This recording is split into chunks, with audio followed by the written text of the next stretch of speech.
Good morning, everyone. Welcome to today's hearing. Today we're going to hear evidence from Mr. Paul Hanson of RBKC Building Control. Mr. Hanson is going to be examined by Miss Grange. Unfortunately, it's not possible for Miss Grange to be here in person today, so we've made arrangements for her to examine Mr. Hanson from a remote location. That means that the view you have of the proceedings will be slightly different from the one that you're used to, but we hope that the system will work well and that things will go without a hitch. The first thing I must do, however, is to make sure that we have contact with Miss Grange. I see her on the screen. Good morning, Miss Grange. Good morning, Mr. Chairman. Good morning, members of the panel. Good. It sounds as though you can see us and hear us perfectly well. Is that right? I can, thank you. Good, thank you. And you're going to call Mr. Hanson?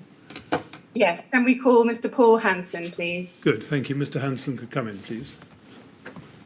Good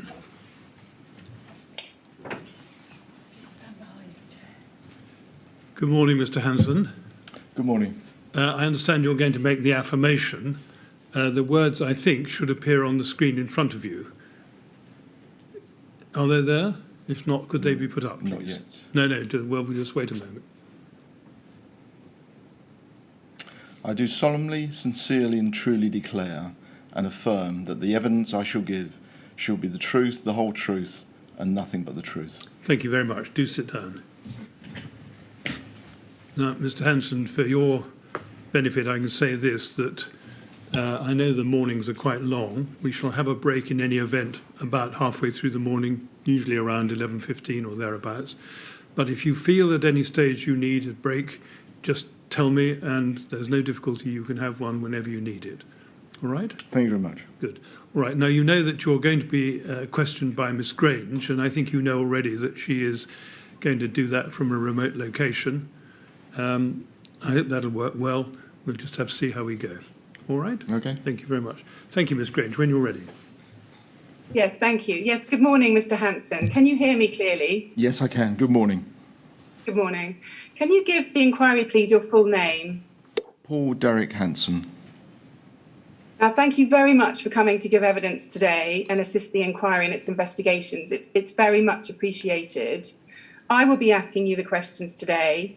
If you have any difficulty understanding anything I'm asking you, please just ask me to repeat the question or put the point in a different way.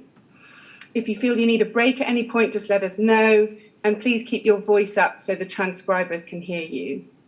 Now, you've made 2 witness statements for the inquiry.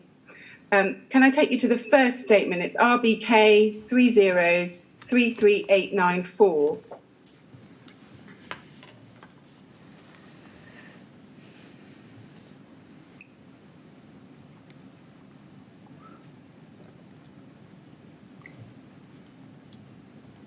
So this is your first statement. And if we go on and look at page 31 of it, we can see it's dated the 21st of November 2018.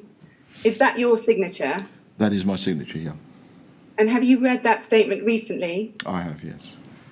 And can you confirm that the contents are true to the best of your knowledge and belief? Yes, they are true to my best belief, yeah.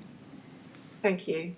And can I now take you to your second statement? That's RBK 3033903. And if we look on page 2, this is just a short statement. We can see that this is dated the 21st of November 2018. And again, is that your signature? It is my signature, yeah. And have you also read that statement recently? I have, yeah. And can you confirm that the contents are true to the best of your knowledge and belief? I can. And can you help, have you discussed your evidence that you're going to give today with anybody before coming here? No, I haven't, no. Thank you. Now, I'm going to start by asking you some questions about your background, including your qualifications, professional memberships and experience. Now, you've helpfully provided a copy of your CV to the inquiry that's exhibited to your first witness statement. If we go to that now at RBK 3033899, and I want to look at page 2.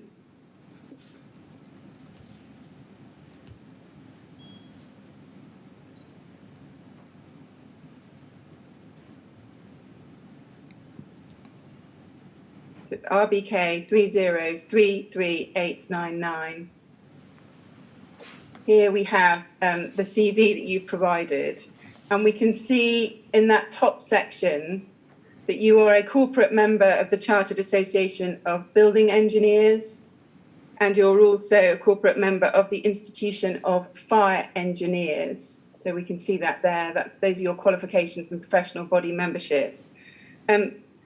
Just briefly, what do you need to do to become a member of those associations? Both of those membership was gained by a mature entry membership.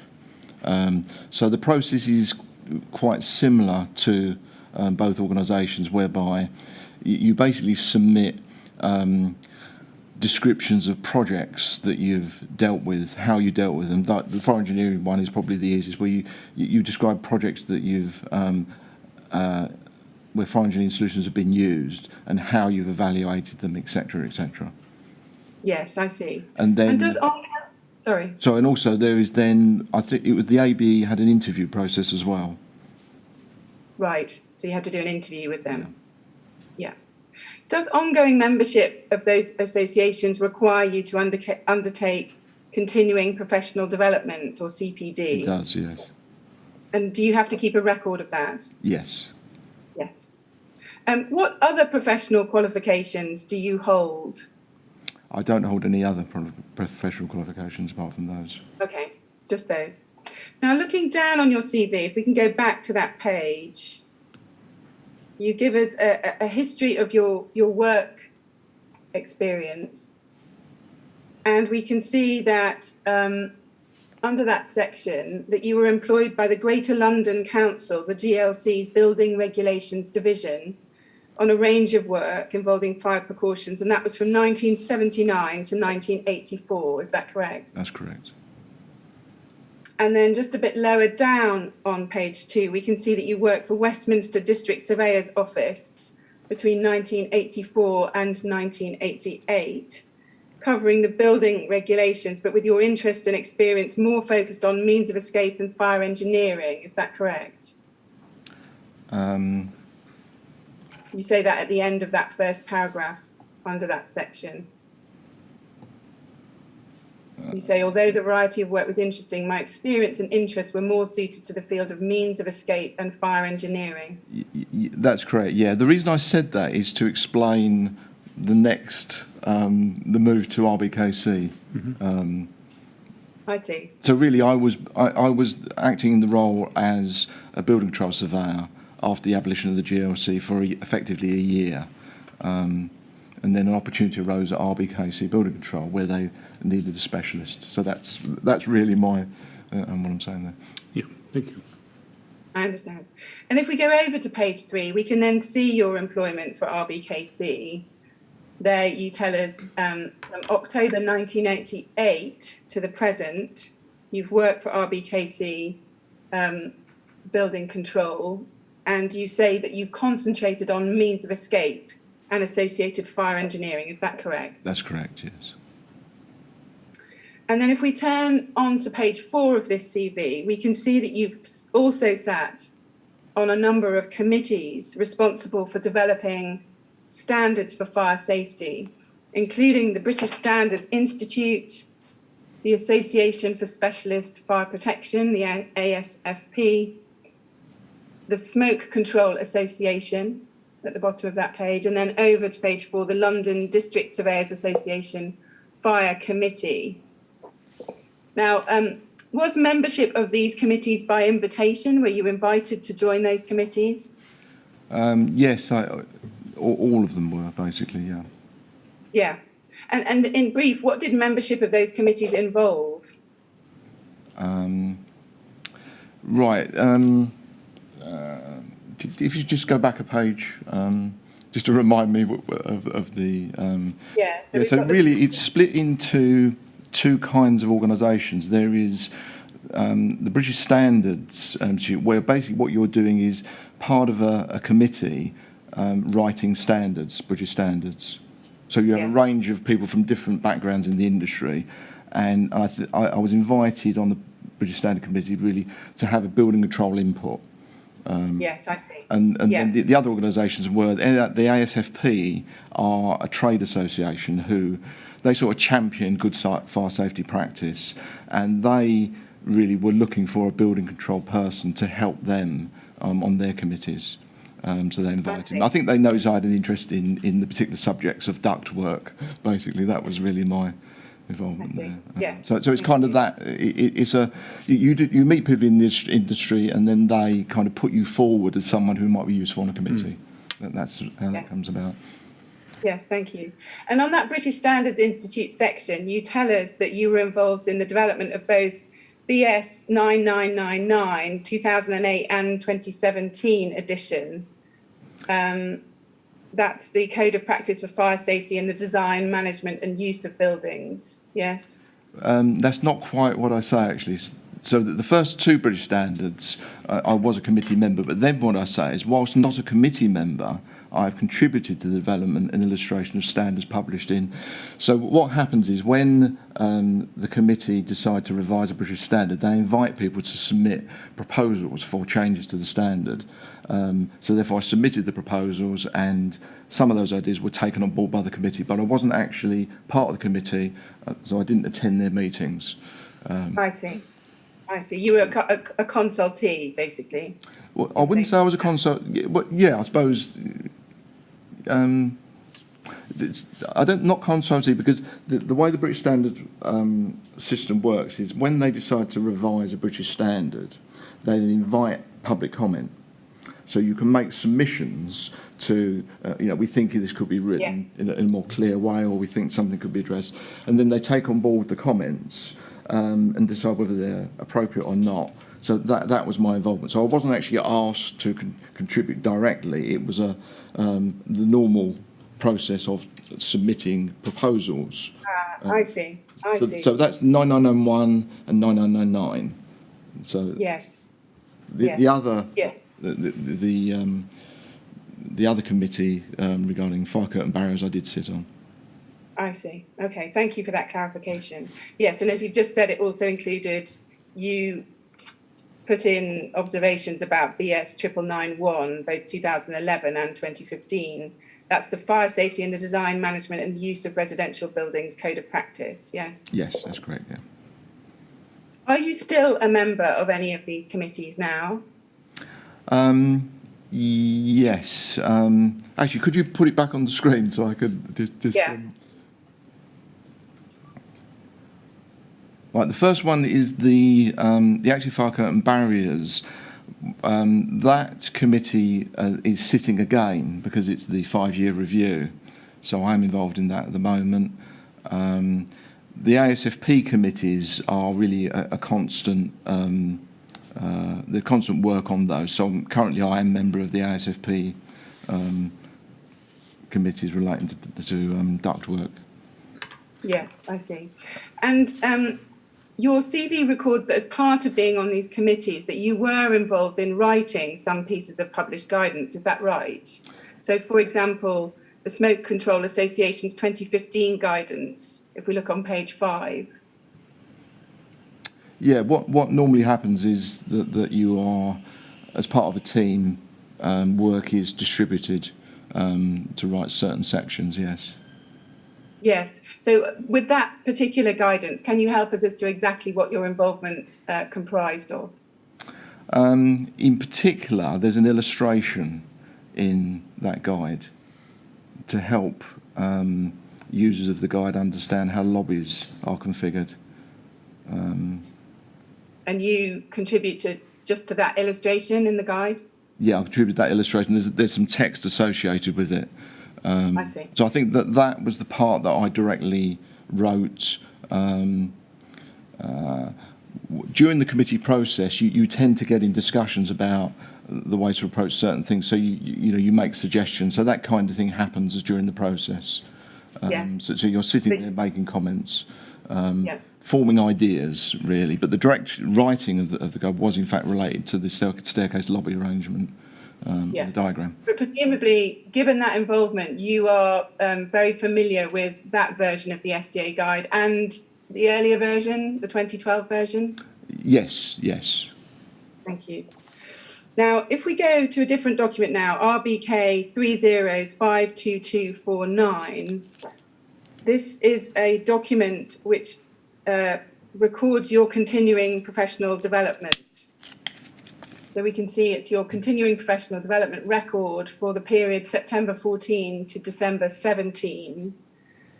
Now, can you help us? You'd itemised over a number of pages different training that you underwent over time. Did any of that training relate to specifically to smoke control systems? For example, at the bottom of page 4, if this might help, we can see the penultimate entry talks about the Association for Specialist Fire Protection Ducts and Dampers Committee meeting. Was that to do with smoke control systems at all? It does. Yeah. Well, the answer is yes. Actually, yeah. It's specifically about fire-resisting ductwork and their application.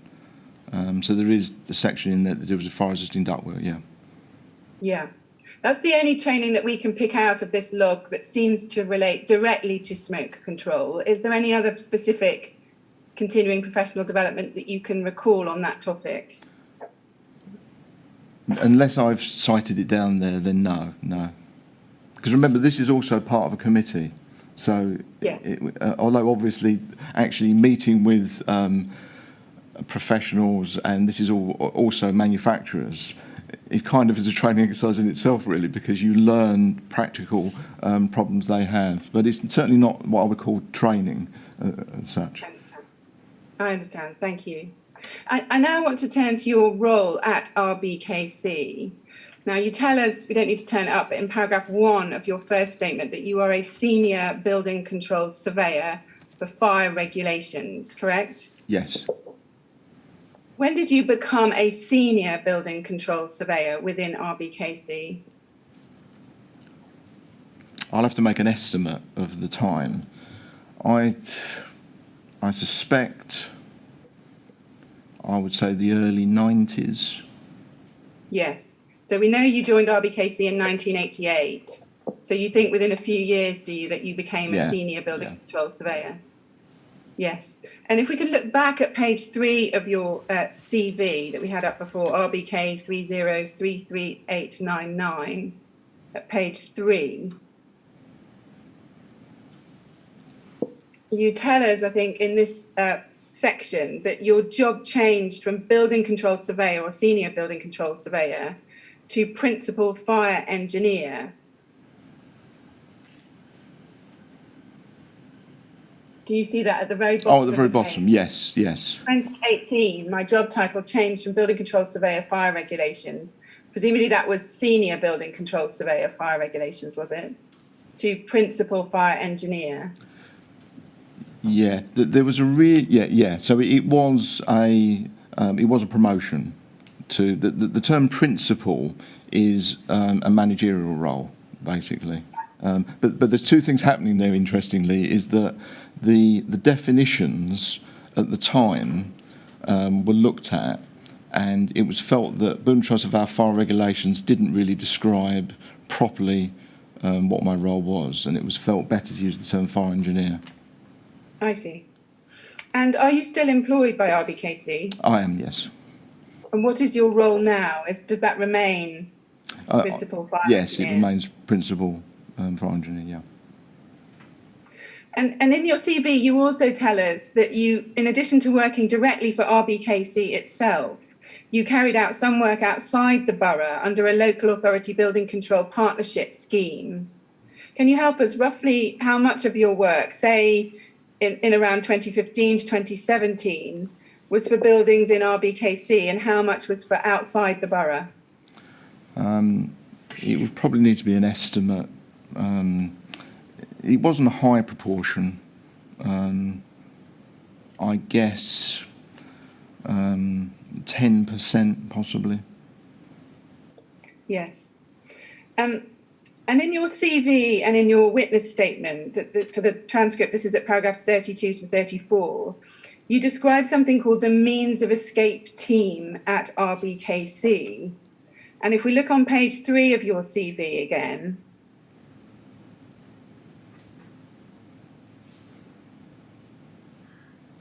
and we look at the third paragraph from the bottom, there's a paragraph there beginning when I joined. You say, when I joined RBKC, the means of escape group consisted of 5 persons, including a mechanical and electrical engineer. Do you see that? Yes. Now, just generally, to your knowledge, how many other London boroughs had a means of escape group? Was this a unique thing or something that was quite common? It was common in the early days after the abolition of the GLC. Some boroughs did have a means of escape team because it was really bringing the function of the way the GLC dealt with means of escape as a separate group, really. But to directly answer your question, that there were a few. It's difficult for me to say how many. Okay. Can you confirm? A good example is when I joined Westminster, which was directly after the abolition, they didn't have a means of escape team. So what they then did, recognising that there can be complexities with means of escape, we had a kind of an in-house little committee, if you like, in Westminster, who dealt with means of escape issues broadly across the borough. But where RBKC took an approach where they focused a group on dealing with means of escape. So it was early days of after the GLC, and the boroughs were finding their feet, really. And some boroughs didn't have a means of escape section at all. So, yes, I see. Yeah.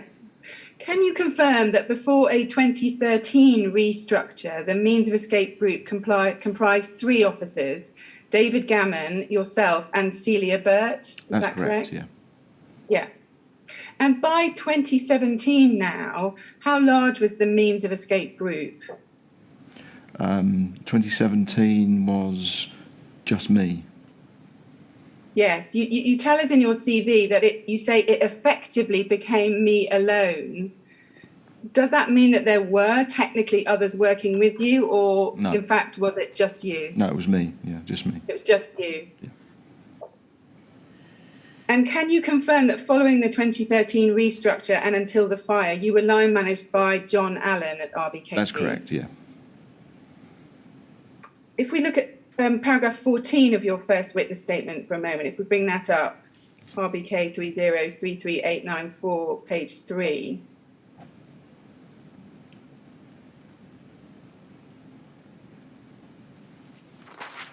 At paragraph 14, you're talking about the section 20 at this point of the London Building Acts. You talk in the second line about a specialist group then known as the Fire Regulations Group, which continued to deal with section 20 buildings directly. Yeah. Was that the same group that became known as the means of escape group? Yes, it was, yeah. Yeah. And to your knowledge, obviously we've seen this means of escape group reduce in size from 5 to 3 to then you by 2017. Why was the means of escape group reduced? Can you help us? Some of it was due to people moving on to other jobs in other boroughs. Some of it was retirement. And then, of course, when people leave, a decision is then made by the management whether they should re-employ. So I think it just ended up a point where a good example is we, at one point we used to, it's looking for people who are suitable for the team, really. So we had a period where we were employing ex-fire brigade officers who had done fire safety work. But when you're employing someone at the end of their career, where they've moved on to a sort of a second career, they don't have long before they actually retire. So we had a couple of fire brigade officers who come to us, done great work, but then they retired. And it was a cycle of really, it's a difficult cycle to fill the post, actually.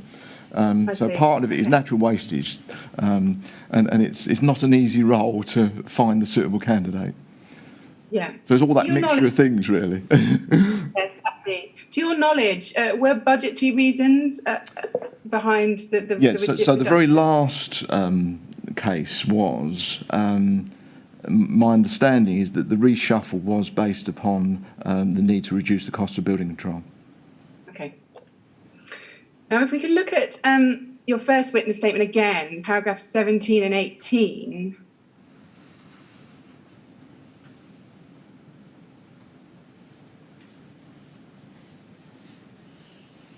In paragraph 17, you're talking about a change to the law that occurred in 1987. You say that sections of the London Building Act dealing with construction were repealed from section 20.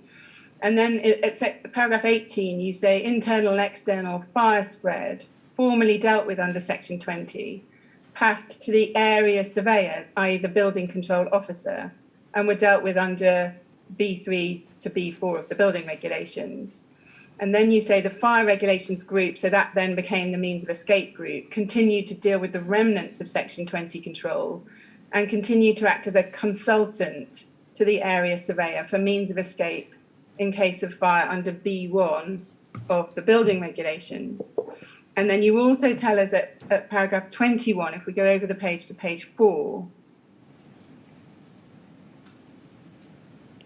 it's towards the end of that paragraph, you do also confirm there that for functional requirement B5, you would also consider B5 for new buildings. Is that correct? That's correct, yeah.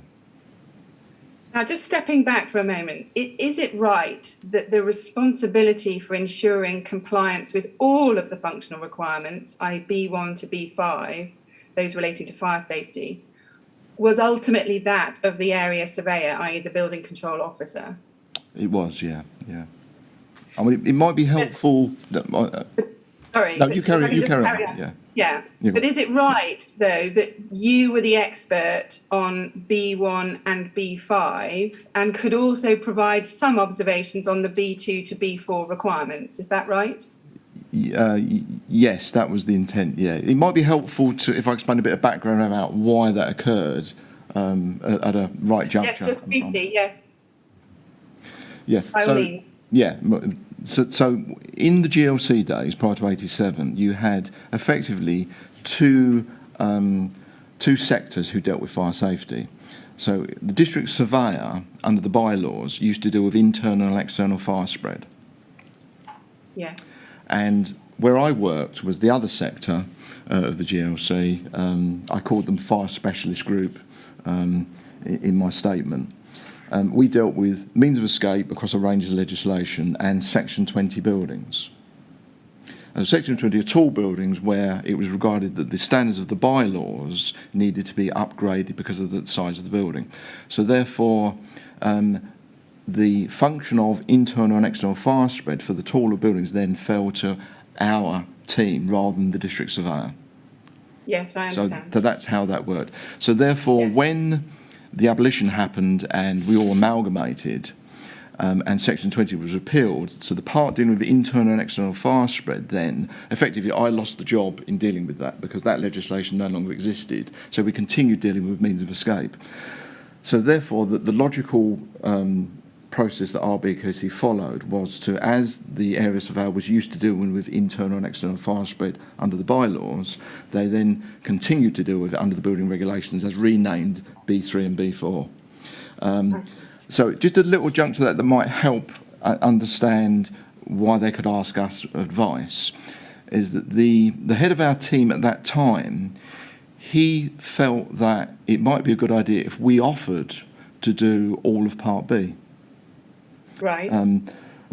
I think he was lamenting the loss of Section 20, to be honest with you. So we then had a meeting with the Deputy District Surveyor and put that proposal to him.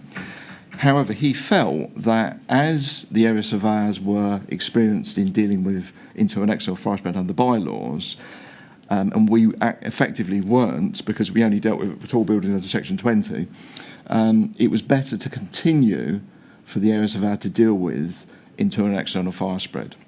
But what he did say is that, just to finish that point, what he did say was that what we could do is create a scheme whereby if the area surveyor needs assistance under B to internal and external fire spread, they can ask you. And this was really... Sorry, do you want to continue? Because I'm just going to come to that. Yeah, no, that's all very helpful. Right. Sorry, carry on. I'm just going to come to how that worked in practice. Okay. Just one question on that. This meeting at which you proposed that actually you could deal with all of B1 to B5, when was that meeting, roughly? I regard that as being early 90s, I would say. That's it. Yeah, okay. And to what extent, in fact, were you familiar with the B3 and B4 internal and external fire spread requirements while you were working for RBKC, despite being part of the means of escape group? The awareness was really a broad awareness. So it's important to understand, read the approved document, understand exactly what it's saying. But in terms of dealing with a particular project, we didn't deal with any projects. There were cases where this consultancy part worked, whereby if an applicant was proposing, for example, a fire engineered solution to a B3 or B4 matter, then that would send to us. I can give you an example if that will help. I don't think you need to at the moment. Carry on then. Carry on. Yeah, let me just carry on, because I think I'm going to ask you a little bit about how the chain of decision making worked in practice, and I think this will help us. So in your first witness statement from paragraph 124 onwards, you explain how this chain of decision making worked. Now, could you just answer these questions? Is it correct that your role within the means of escape group was to respond to requests from the area surveyor? In this case, this was from John Hoban. Yes.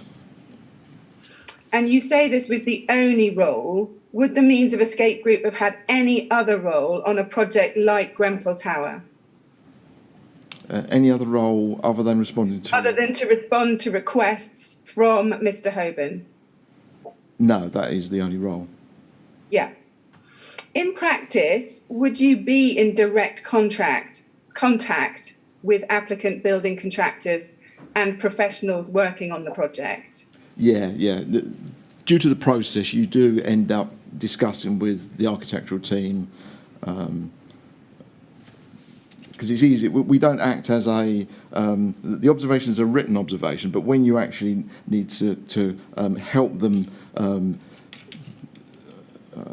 understand the regulations, then you will get into direct contact with the applicants, yeah.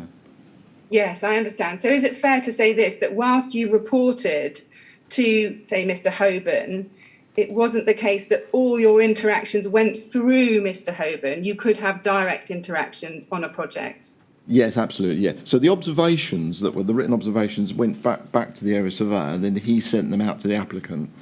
Because I'm acting as his consultant. But when it come to the architect, for example, responding to these, then he could contact me directly. It's easier to do that, yeah. Yeah.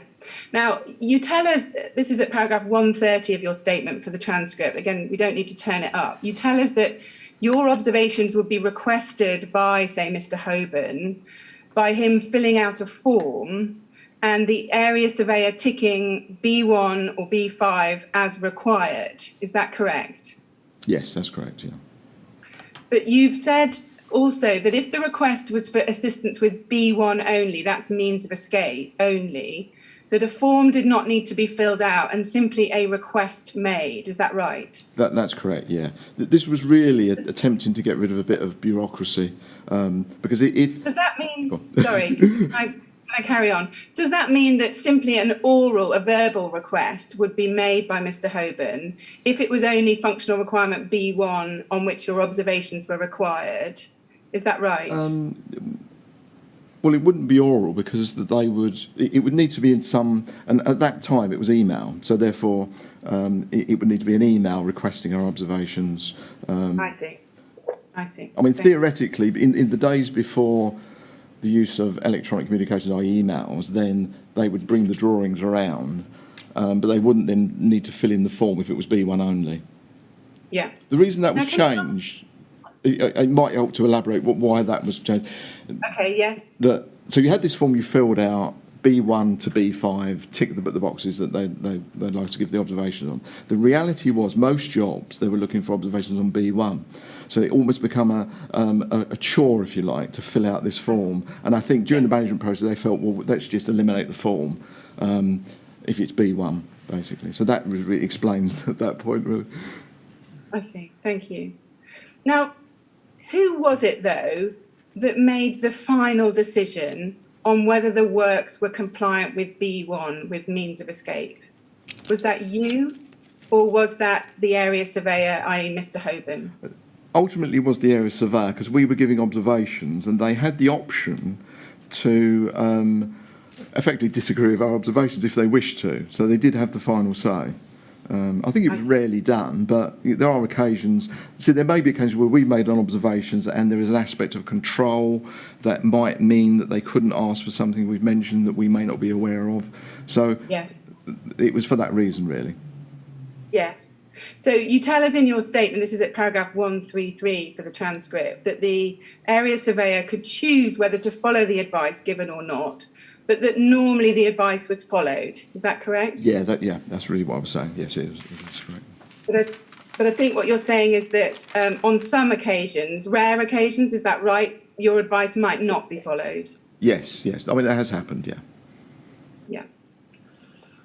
Now, can we look at paragraph 41 of your first statement now? This is on page 6.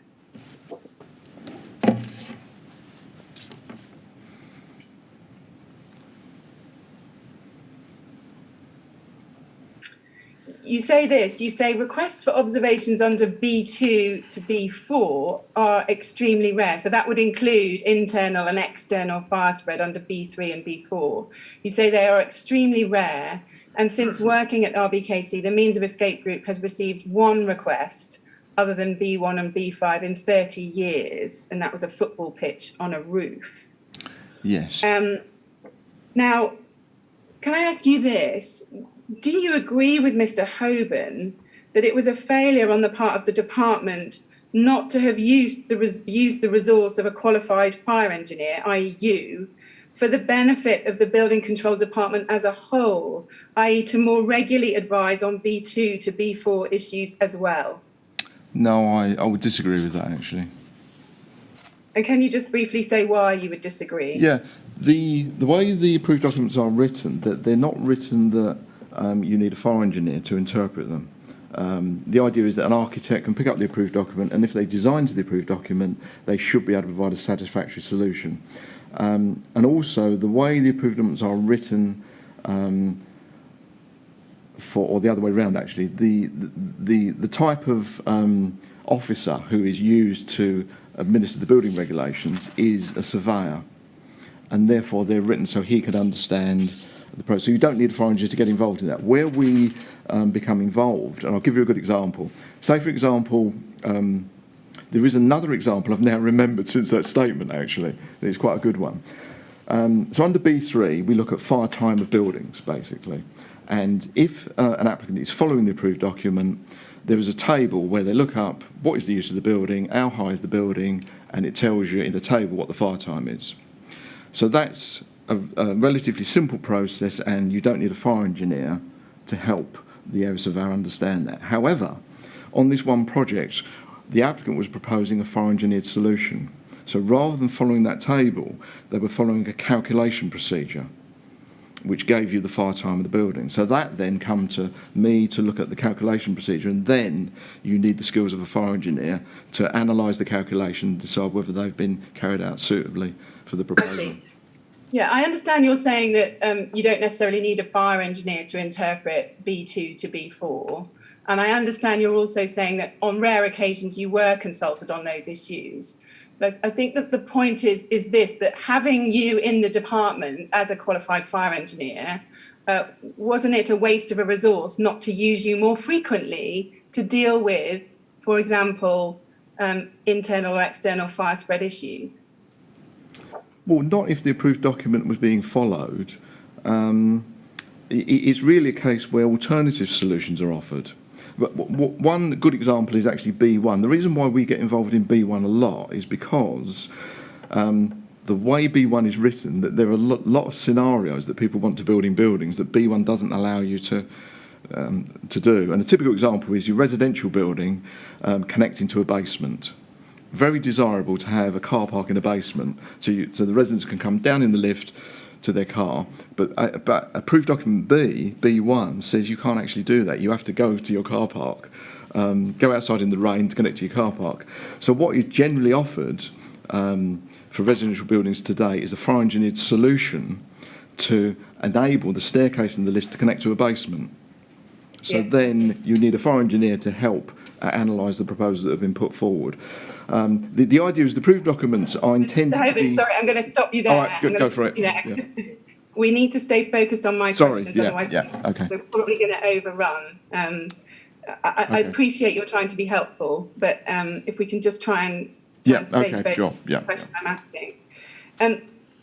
In his evidence to the inquiry, in his oral evidence, Mr. Hoban accepted that the working relationship between the means of escape group and the other parts of building control within RBKC could have been a lot clearer. Do you agree with that? No, I think it was very clear. It was very important for the department to have a very clear line about which parts of B we dealt with, and I think that was very clearly defined. Hence the reason we had the form they could fill in, so it was very clear what was being asked for. And you'll note on my observations that the head of all the observations are clearly stated what the control was, B1, that my observations related to as requested by the area surveyor. I see. Now, you've recently, or your legal representatives have very recently provided to the inquiry 2 memos from the Deputy District Surveyor. If we can pull up the first one from 1992, that's RBK 30/64295.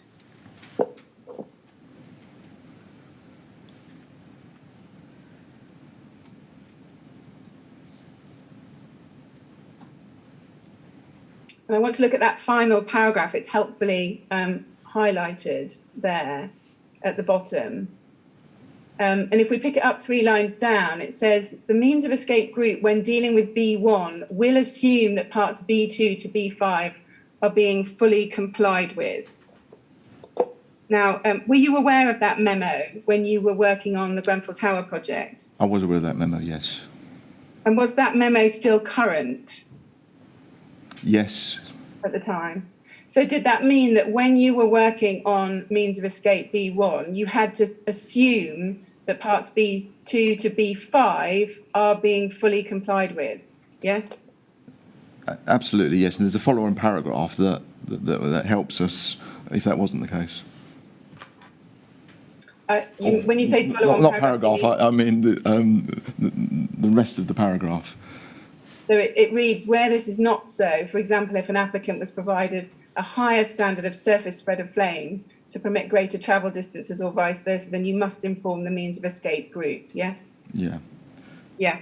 And then the second memo is from 1994. If we look at RBK 30/64294,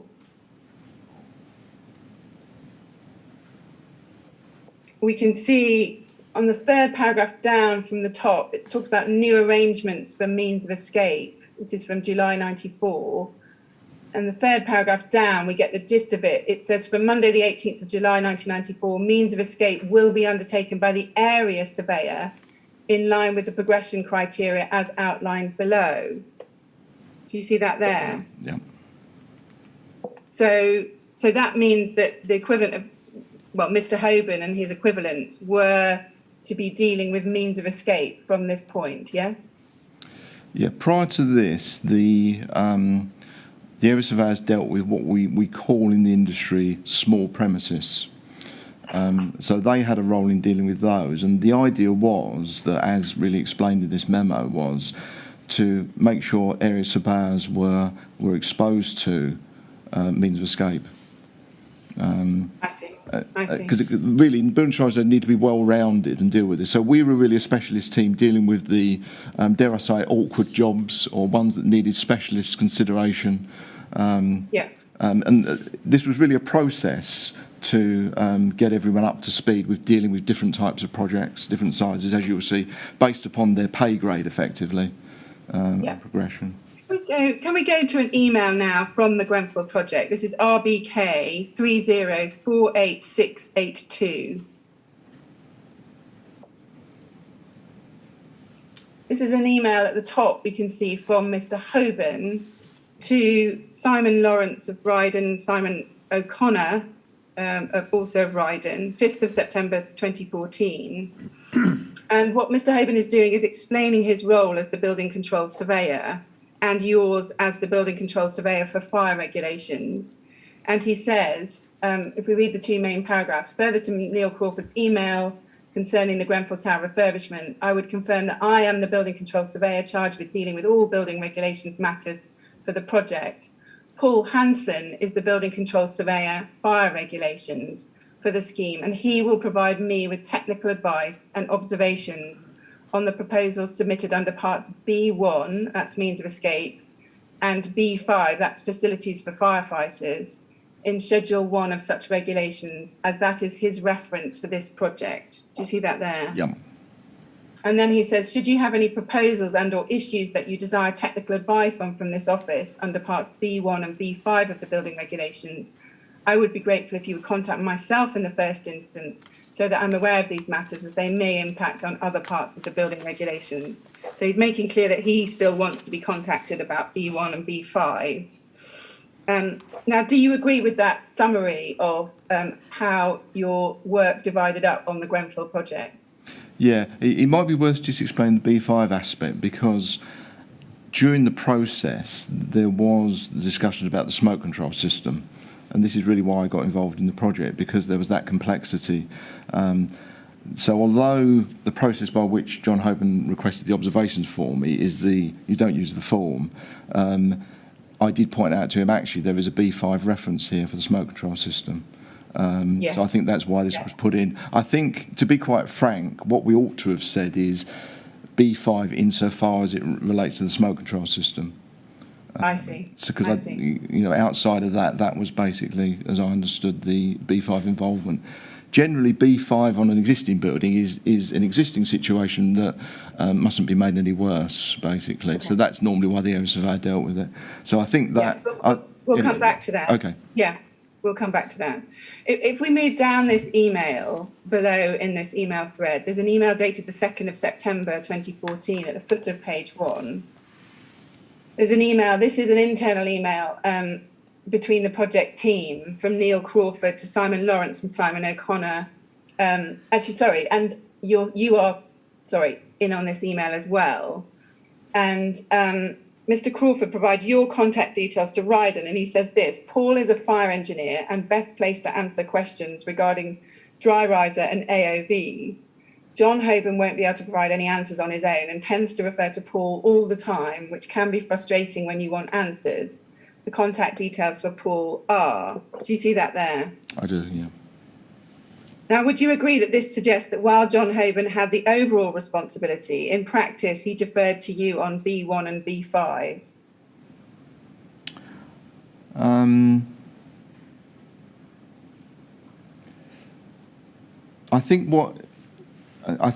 mean, this is really Neil Crawford making a few assumptions here, isn't it, really? I think... I understand that, but I'm asking you. Oh, okay, yeah, so my expectation would be that although John Hoban had the overall responsibility, in practice, he did defer to you on B1 and B5.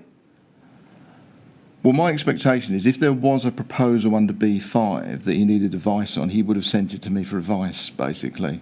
I was dealing with the smoke control system. The term AOV there is not necessary, but we know what they mean, the smoke ventilation system.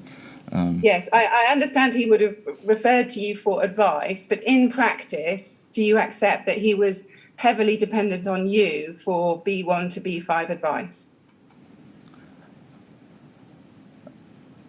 It depends on the subject, really. It depends on if there's a particular issue that he wouldn't be able to deal with, then he would come to me, basically. I see. So it's a difficult. It's a very broad. The way you put it is very broad. So it's very difficult to say yes or no to that. But we can only look at it in the context of the job, really. Because remember, he didn't tick B5 on the observations. There wasn't a broad. I look at everything. The idea of the form was that if they tick B5, then I deal with everything B5, basically. But he didn't do that. So that tends to suggest to me there weren't any proposals that were significant under B5. Yes. Mr. Hanson, just watch how fast you're speaking, because I suspect the transcriber may be struggling to get down. Right, I'll slow down. Some of what you're saying. If you could just slow down a little. Okay. John Hoban, in his evidence to the inquiry, in his oral evidence, said that as well as you being the go-to person for B1 and B5, he said he would also occasionally come to you with technical questions on B2, B3 and B4. I think from what you said, you agree with that, yes? No, I don't agree with that. So you don't agree that, which bit don't you agree with? That you were the go-to person for B1 and B5? Didn't you mention, I'd have to hear what you just said. So I thought you mentioned B2 to B4, didn't you, or did you? Sorry, yeah, there was two parts to that question. Let me break it down. Yeah. Do you accept, as Mr. Hoban described you, that you were the go-to person for B1 and B5? I'm not quite sure what go-to means, but I was definitely dealing with B1. Because the idea is that if I just clarify, because it might help. Well, Mr. Hanson, I think we understand broadly what you're telling us. The question I think Ms. Grange is wanting you to comment on is, did Mr. Hanson come to you from time to time with questions about B2, 3 and 4? That's what I thought the question was, yeah. No, he didn't. Right. I can tell you what the process would have been. No, right, let's see what the next question is, yes. Carry on. No, that's fine. Now, we heard in his evidence in Module 1, in his oral evidence, that Mr. Hoban said he was struggling with his workload in around the summer of 2015. Do you recall being aware that Mr. Hoban was struggling at that time? It's very difficult for me to make any comment. He seemed to be running around a lot, I would say, if that's an indication. We're in the same office, so you can see people, but it's almost impossible for me to, without being his manager and seeing what workload he's got. It's very. But you can't answer the question yes or no whether John Hoban appeared to be struggling with his workload in 2015. I can't really know, because I've got no way of knowing. So you just don't know? Yeah, I wouldn't confirm or deny it. I don't know. Okay. Did you ever experience any difficulties in working with Mr. Hoban on projects you were involved with? No, not at all. How did you find his approach to record keeping? The problem really is that I wouldn't monitor his record keeping, so I wouldn't be able to comment on it. I see. You just wouldn't know. Because what we in our team, we had our own little section of record keeping where we kept our material and then passed on to him our observations. So therefore, it was very important to us that we kept all of our records, so we knew what had been sent to us, what we sent back. So really, our ability, my need to monitor his record keeping, it wasn't necessary for me to know, basically. I see. My process. Mr. Hoban, he also gave evidence that he felt that he wasn't able to speak up and ask for more help about the difficulties he was experiencing due to the culture in the office at the time. Did you ever experience anything similar? No, I didn't, no. To be honest with you, I found the opposite. I see. Were you aware that Mr. Hoban felt that way? I wasn't, no. Now, we also heard in the evidence during Module 1 that the Building Control Department reduced in size from 2013 in terms of the number of surveyors.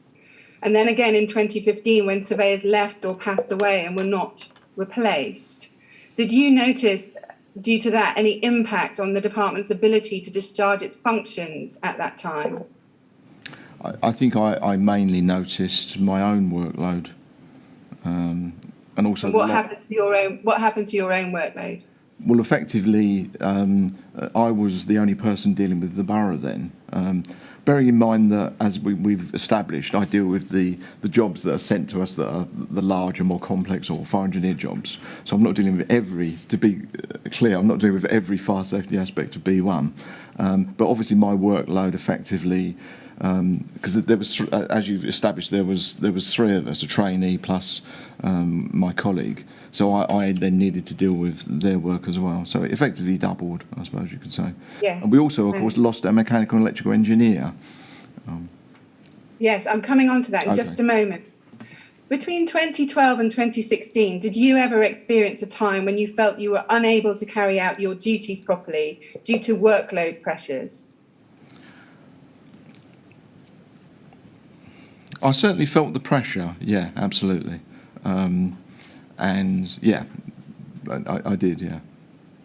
You did. And did you feel that that was potentially impacting on the quality of the work you were able to produce? Yeah, it's bound to, isn't it? Yeah, yeah. I mean, at the end of the day, where you have quite a heavy workload, you have to make a decision how to deal with it. And sometimes what happens is, if you're aiming to achieve the same level of critique or consideration, times will then extend to be able to do it. So it did cause some times to extend. My response times. If we can look at paragraph 61 of your first statement on page 11, that's RBK 3033894.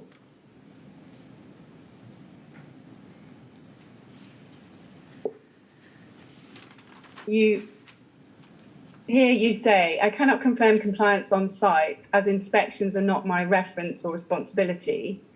And then you say this, certification without any further inspection was the practice for mechanical and electrical smoke control systems following the loss of RBKC's employment of the mechanical and electrical engineer. Now, can you help us? When did that mechanical and electrical engineer leave the team? I think it was 2012. And before that M&E engineer left the team, can you just help us briefly? What was the usual practice for inspecting and approving smoke control systems? Right, well, the details that were sent in regarding the mechanical and electrical kit, as we call it in the industry, would have been looked at by the mechanical and electrical engineer, and they would have, similar to my observations, they would make observations that would be sent to the area surveyor, who would then send it to the applicant. So that was the review process of information. And would the mechanical and electrical engineer carry out inspections as well to look at whether the work? Yeah, they would. Yes, they would. Yeah. So they would then and significantly attend commissioning and witness the system, and then look at the system, and obviously they have their own checks. So yeah, they were inspector as well. Yeah. So when the M&E engineer left the team, is the difference it made that then you went to this system of certification without further inspection as your default practice for smoke control systems? Yes. And the certification being the issue of a commissioning certificate? Yes. So you would basically look at the documentation, including the issue of a commissioning certificate, but not carry out any inspection. Is that correct? That's correct, yeah. And so did that make you reliant on the quality of the information that was provided to you by the designers about any smoke control system? It was reliant on their professionalism to design the system and install it correctly. So can I just make sure we've understood this? You received from whoever was in charge of the commissioning a report telling you that it had been, the commissioning had been carried out. Yeah, is that right? yeah. And you effectively accepted that at face value without any further physical checks? No, I did look at the commissioning certificate, and I, as best as I could, being a mechanical electrical engineer, in particular, because I deal with the effectively the intent of the system. So I would check if flow rates were what was intended in the design. But when it came down to other aspects that the mechanical engineer may have an awareness of that I wouldn't, then obviously the commission certificate is something that I couldn't interrogate as well as a mechanical and electrical engineer could do so. All right, thank you very much. Yes, Ms. Yes, that's very helpful. That's my next question. So that's good. Thank you.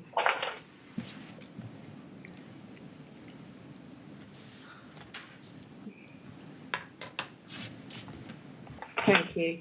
I now want to just ask you some questions about the building regulations and the approved document B. And this is partly just to orientate ourselves. You're the first witness that we've dealt with on this topic. So I'm going to use you as a bit of a vehicle just to introduce some of the key parts, particularly of approved document B. Now, can you just explain, thinking specifically about the Grenfell Tower smoke control system, which of the functional requirements in the building regulations in Schedule 1 did you consider when you were approving the system? Right, the functional requirements. I think you may have to refer me to the functional requirements. Well, I'm talking about B1, B2, B3. Oh, I see. Right. B5. Okay. Thinking back to the Grenfell Tower. Yeah. Okay. Right. Understand. Right. Which of those functional requirements did you have in mind when you were assessing the smoke control system? Right. B1 and B5. Right. Okay. I thought you meant the context of it. And can I just check? Does that mean that you didn't give any consideration to B3? That's internal fire spread when it came to the smoke control system and its ability to maintain compartmentation? That's correct, yeah. So you didn't look at that at all? No. Now, when you reviewed the proposals for the smoke control system, and I'm going to come on in a minute to take you through chronologically what those proposals were over time. When you reviewed the proposals, to what extent did you actually consider the practical guidance in approved document B? Sorry, could you just repeat the question? When you were reviewing the smoke control proposals for Grenfell Tower, to what extent did you actually consider the practical guidance in approved document B? So are we speaking about all of the proposals that were put forward or the very last one that was fitted in the building? Well, if there's a difference, explain that there's a difference. As in, did you look at approved document B only for the last proposal, or did you look at it throughout your consideration of the system? Ms Granger, I'm sorry to interrupt you before Mr Hanson answers, but perhaps what we really need to know is the extent to which he had in mind approved document B when considering the final version of this proposed specification, because that's the one that was ultimately followed. Yes, that's fine. Yes. Would that be sensible? Yes. So, Mr Hanson, I think the question is, thinking in particular about the third version, I think, of the proposed specification, to what extent did you have approved document B in mind when you were looking at that proposal? Okay. Right. Well, approved document B provides a couple of generic solutions that were not used. So therefore, what the applicant did, they followed an alternative solution to approved document B for the smoke control system. I understand. And in fact, the building as it existing had a mechanical system that it doesn't follow the guidance of approved document B or forerunners either. So that's why I had difficulty answering your first question, you see, because there was an attempt by the applicant to establish what the existing system provided in terms of a smoke control system and whether that would be suitable to carry on using for the new work that we could control, which was adding the new flats. Yes, I see. Can we just look at the guidance that we do get in approved document B? I appreciate the point you're making is that there's limited guidance within it, but I would like to actually look at what we did see in there. If we can bring up CLG 50224, and I want to start by looking at page 17.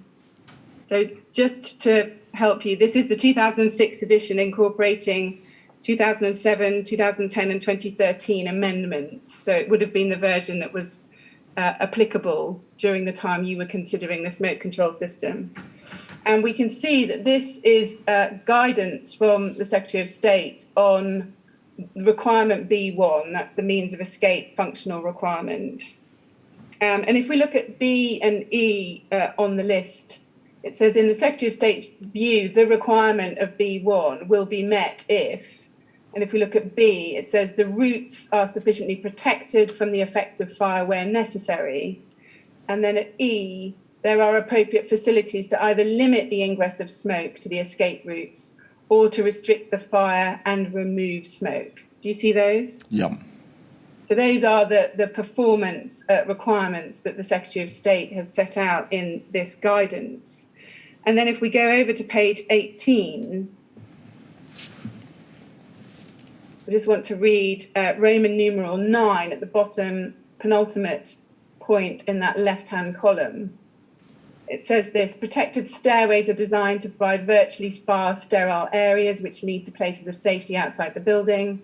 Once inside a protected stairway, a person can be considered to be safe from the immediate danger from flame and smoke. They can then proceed to a place of safety at their own pace. To enable this to be done, flames, smoke and gases must be excluded from these escape routes as far as is reasonably possible by fire-resisting structures or by an appropriate smoke control system or by a combination of both these methods. Do you see that there? Yeah. So we've got that guidance there. And then if we turn on page 30, again within this same B1 section, and we look at paragraph 2.24, protection of common escape routes. It says to reduce the risk of a fire in a flat affecting the means of escape from other flats and common parts of the building, the common corridors should be protected corridors. Do you see that there? Yes? Yeah, I do, yeah. And if I just want to read 2.25 just below that, it's then headed smoke control of common escape routes. And it says this: despite the provisions described in this approved document, it is probable that some smoke will get into a common corridor or lobby from a fire in a flat, if only because the entrance door will be opened when the occupants escape. And then if we could go over the page to the top of the next page, it says this: there should therefore be some means of ventilating the common corridors/lobbies to control smoke and so protect the common stairs. This offers additional protection to that provided by the fire doors to the stair. And then in parentheses, it says the ventilation also affords some protection to the corridors and lobbies. And then below that, it says this can be achieved by either natural means in accordance with paragraphs 2.26 or by means of a mechanical ventilation as described in paragraph 2.27. Now, can we take it that you were aware of these parts of the approved document at the time of your consideration of the smoke control system at Grenfell Tower? I was, yes. And can we agree that that section there, that top paragraph in that left column, is drawing attention to the need to ventilate the common lobbies so as to protect the common stairs? Yes. Yeah. And also to avoid some protection to the corridors, lobbies themselves, yes? Yeah. Because is this right? One would need to provide some protection to the entire escape route compatible with the overall functional requirement for means of escape, yes? Yes. Yes. And we can see that approved document B essentially identifies two general kinds of smoke control system. That's a natural smoke ventilation system that's detailed in 2.26, or a mechanical smoke control system that is addressed in 2.27, yes? Yes, that's great, yeah. Can you just briefly describe the difference between those two, very briefly? What's the difference between a natural and a mechanical smoke ventilation system? Yeah, so briefly, the idea of the natural system is whereby you have a natural ventilator. It's normally an automatic ventilator that's located in the lobby to the staircase. And bear in mind the flat's open into this common lobby. Yeah. And then in order for the system to perform its function well as a smoke control system, you need some inlet air to replace air that's being effectively removed by the natural system. So the staircase is the path for inlet air at the head of the staircase that then leaks through to the lobby. So that effectively is a natural system. So smoke from a fire in a flat will naturally go into the lobby, and the natural vent will provide some degree of ventilation to the lobby, and the intent is to protect the stairway. And it's a system that we've used since the 60s, basically. And a mechanical smoke control system, in contrast to that, can you just describe that very briefly? Well, in the approved document, they refer to a specific type of mechanical smoke control system, which is there's two types of system that are described in that standard. One is a pressurization system, and the idea of a pressurization system, you're actually pumping air into both the staircase and the lobbies, with the idea that smoke would not then drift into the lobby, and also would not affect the staircase. Yes. There's another type of system that's rarely used in buildings known as a depressurization system, whereby the idea of this system is whereby you provide ventilation not in the lobbies or the stair, but in the accommodation. Yes. So you're actually then venting away, and the basements are the only real place you can use them, because you get a lot of losses. Anyway, it's going down to a rabbit. Yeah. No, that's helpful. And if we look at section 2.27 now, which is the section which deals with mechanical,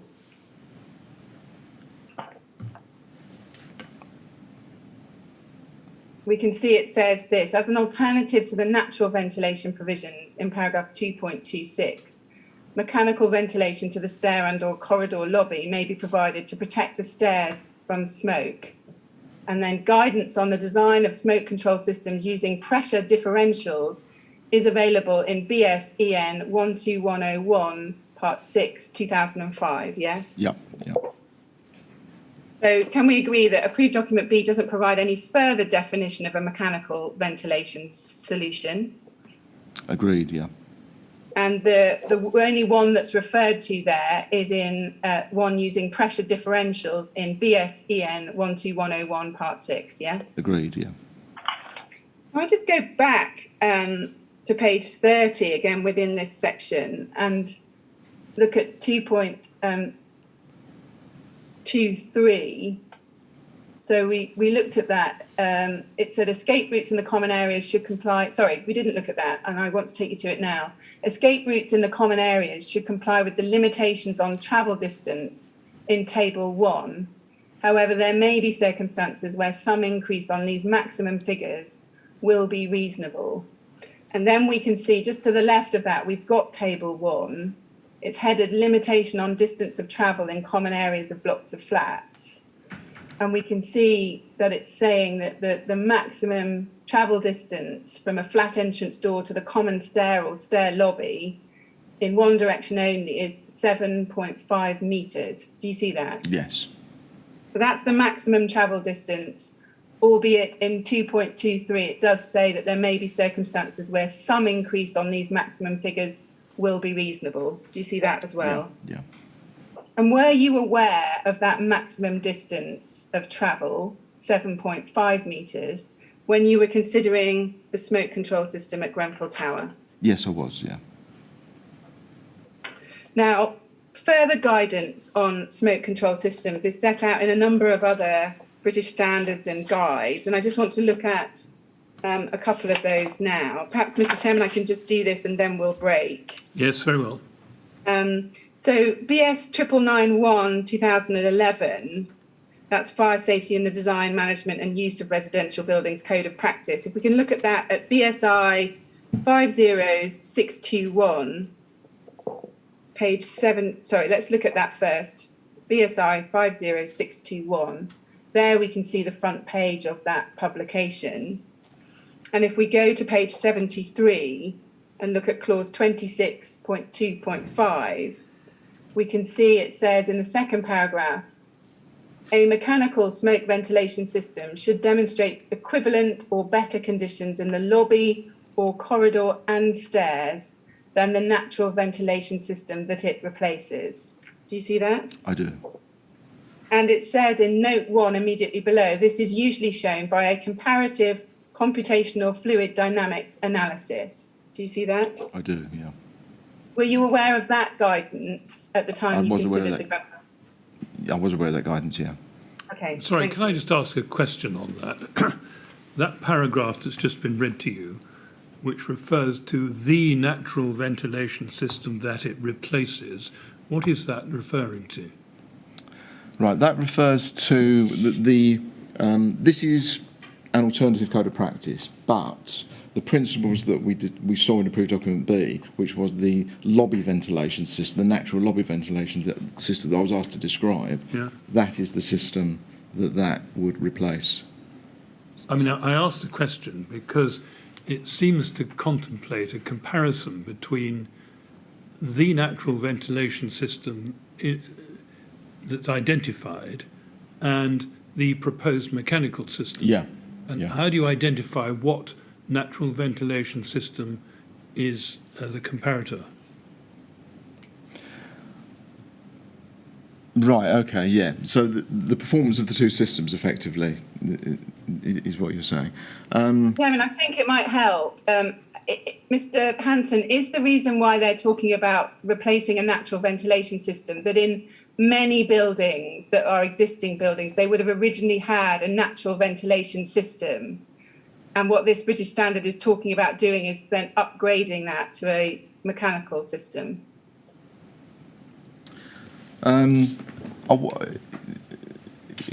Almost what you say is correct, but for a few qualifications. So the way the industry is developed, I'll try and keep this short, that originally we had these natural ventilation systems that go way back and were placed in buildings, and at the time the analysis of the systems was not as great as we're able to do today. So basically they decided that a lobby ventilation system with a natural vent, say 1.5 metres squared in the wall to a corridor, was considered appropriate for the circumstances. And that really was the standard. So what this is really saying is that if you're using a mechanical system, what you need to do is make sure you're at least achieving what that system would have achieved. Well, that I can understand. Yeah.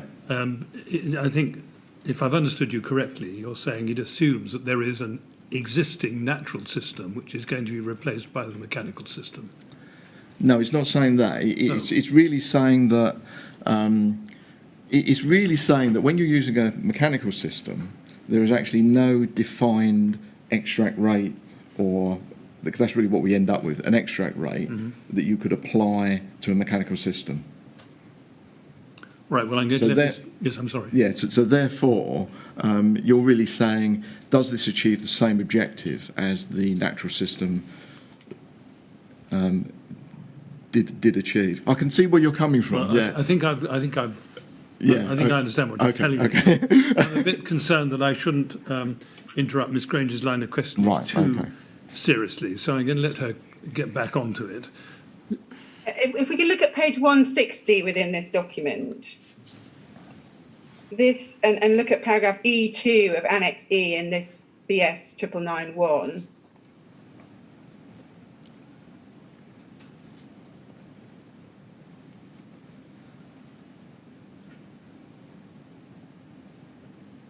So it's BSI 50621, page 160.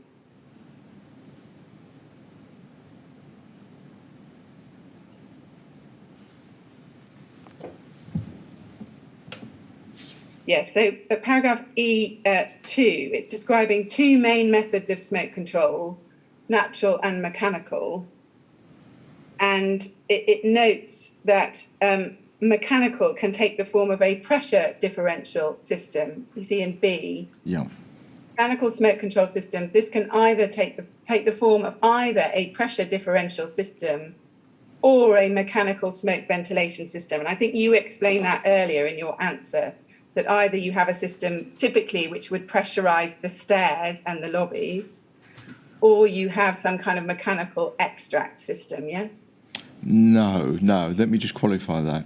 So when we were looking at proof document B, they only give you one option for the mechanical system, which is a pressure differential system.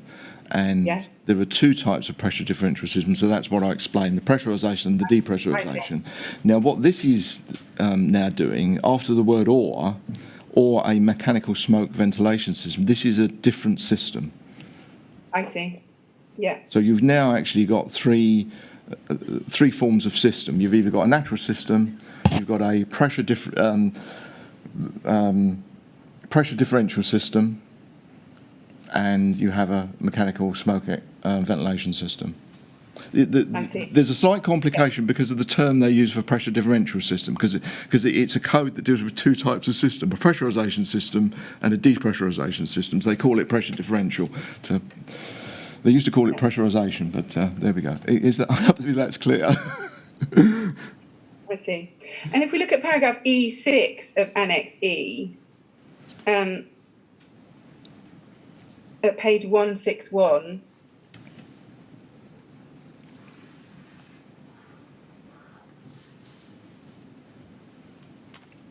this sets out considerations for the selection of a mechanical smoke ventilation system, so an MSVS, mechanical smoke ventilation system. So this sets out how to consider selecting performance objectives for such a system. Is that correct? That's correct, yeah. And this code then points itself to the SCA guide as further guidance on such systems. We can see that's there in the note at the end of page 162. Do you see that? It says, note, there are numerous different types of fan-assisted system, including a mechanical extract natural inlet and a mechanical extract mechanical inlet system. Further information on these can be found in the Smoke Control Association publication. Yes? Yeah. So that's the SCA guide that you were involved in, yes? Yes. And if we go back one page, back to E6 on page 161, we can see in the fourth paragraph down,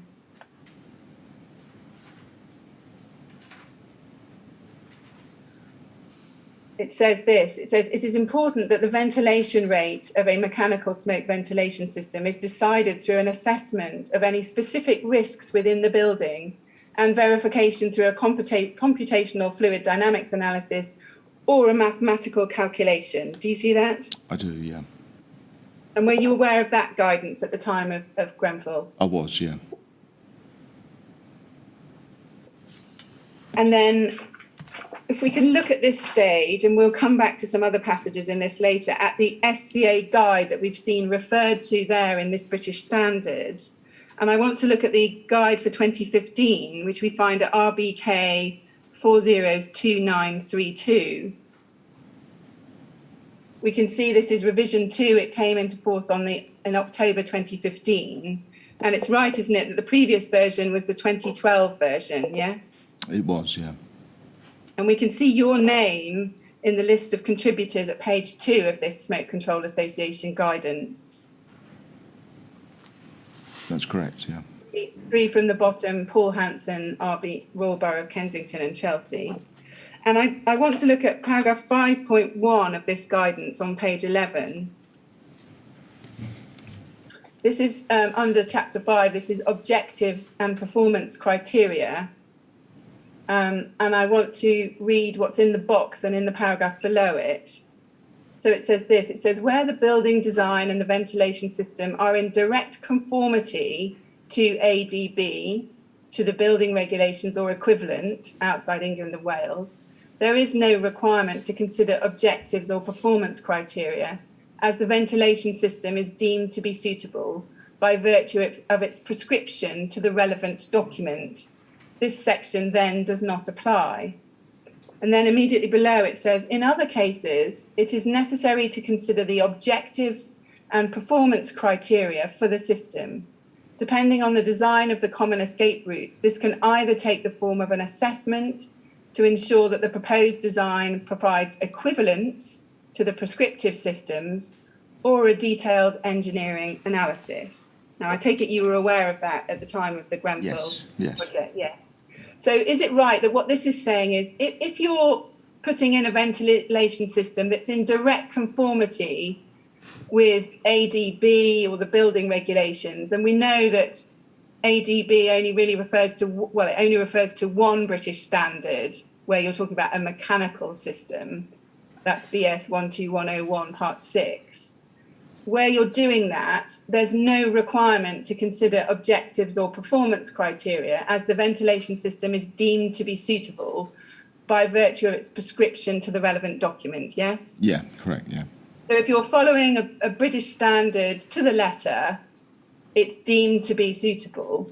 But underneath that is this right that it's saying in other cases, it's necessary to consider the objectives and the performance criteria for the system, yes? Yes, that's correct, yeah. So if you're going outside of that and you're doing an alternative system, is this right that you've got to make sure you're clear on what the objectives are and the performance criteria are for the system? Yeah, that's correct, yeah. And it makes clear that depending on the design of the common escape routes, this can either take the form of an assessment to ensure that the proposed design provides equivalence to the prescriptive systems. So one possibility for doing that is that you work out what is it that a prescriptive system is giving you in terms of performance, and you try to provide equivalence, yes? Yeah. Or you do a detailed engineering analysis, yes, to ensure that your objectives and your performance criteria are met. Is that correct? That's correct, yeah. And you understood that at the time of the Grenfell project, yes? I did, yeah. And can we just look finally before we break? Time is marching on, and I think, Mr. Yes, there's just one more paragraph on this guidance, and then I move on to a different topic. So if I could just look at that paragraph. Go on then. If we can look on page 10 of the SCA guide, so just one page before that. Sorry, it's 5.3.1 of the SCA guide. I apologise, I seem to have a wrong reference. I tell you what, Mr. Chairman, I'll find that reference in the break, and why don't we break now? Right. And then we'll pick that up before we begin. Yep. Yes, that's fine. We'll do that. Right. Well, Mr. Hanson, we're going to have a break now. Not before time, perhaps. I think. I don't know. Anyway, we'll break until 11:45, please. And I have to ask you, please, not to talk to anyone about your evidence or anything relating to it while you're away from the room. All right? Sorry. Good. Thank you. Well, if you'd like to go with the usher, she'll look after you.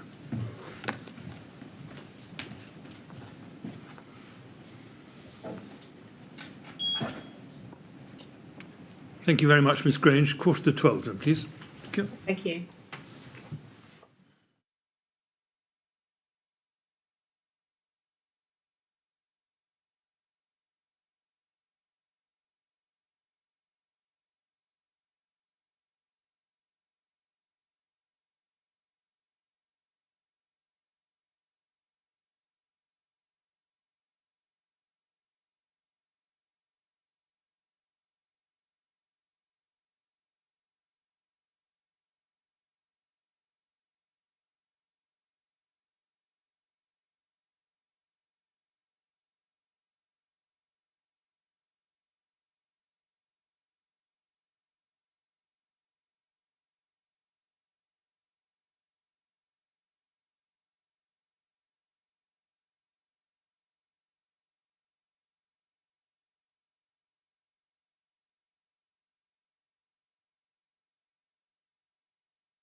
Right, let's just make sure we have contact with Miss Grange again. Hello, Mr. Chairman, can you hear me? Hello, Miss Grange. Yes, very nice to see you again. You ready to continue, I hope? Yes, I am. Right, well, in that case, we'll get Mr. Hanson back in, please.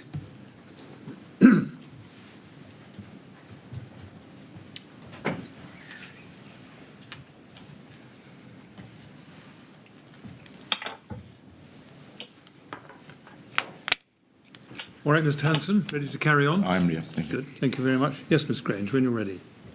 Yes, thank you. If we could bring up the 2012 SCA guidance. This is at LFB 3059241.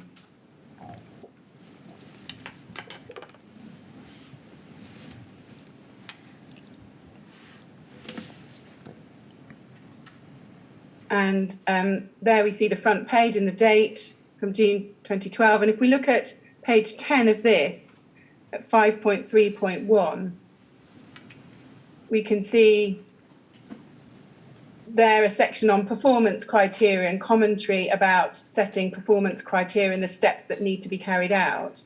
And if we look at the bottom of that page, it says this: design conditions and performance criteria should be agreed with the approving authority as part of the approval process, preferably in advance of detailed calculation or modelling. Do you see that? Yeah.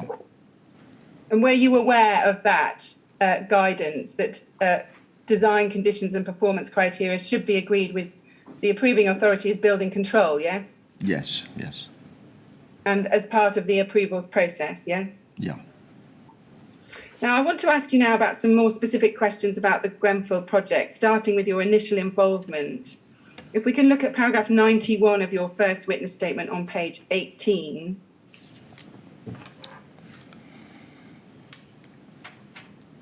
So here you explain that your involvement with the Grenfell Tower project started in 2013, and on the 17th of August 2013, you and John Allen, the RBKC Special Projects Manager, met with Bruce Soons and Neil Crawford of Studio E and Duncan Campbell of Max Fordham, yes? Yeah.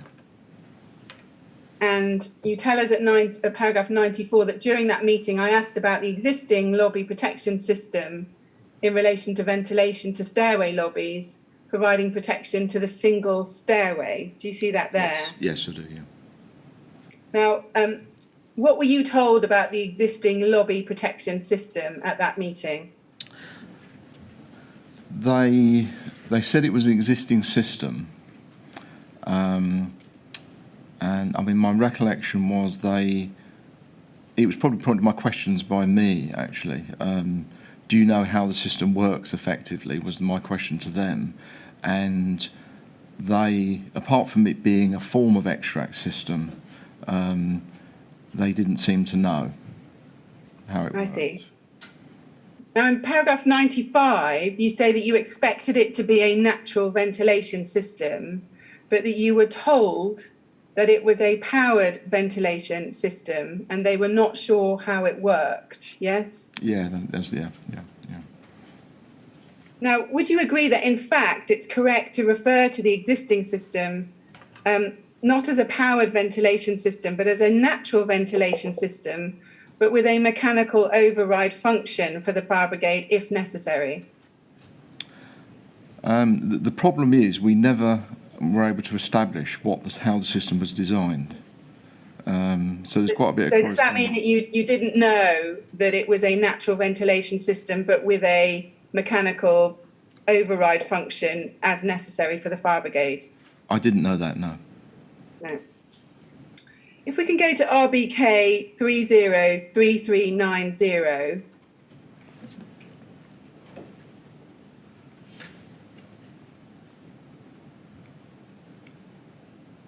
And we look at, this is an email string, if I look at page 2, no, it's, sorry, RBK 3033907.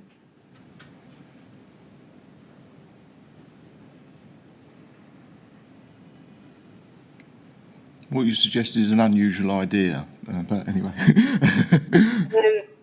If we look at page 2 of this document, so RBK 3033907, yes, there we have an email from the 25th of October 2013. And this is an email from Bruce Soons at Studio A to you and John Allen, copied to Terry Ashton of Exova and Duncan Campbell of Max Fordham.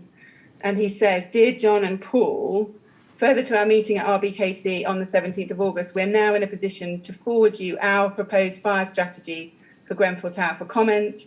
Please see attached fire strategy drawings, strategy document from Exova, and a description of the proposed upgrade to the smoke exhaust system."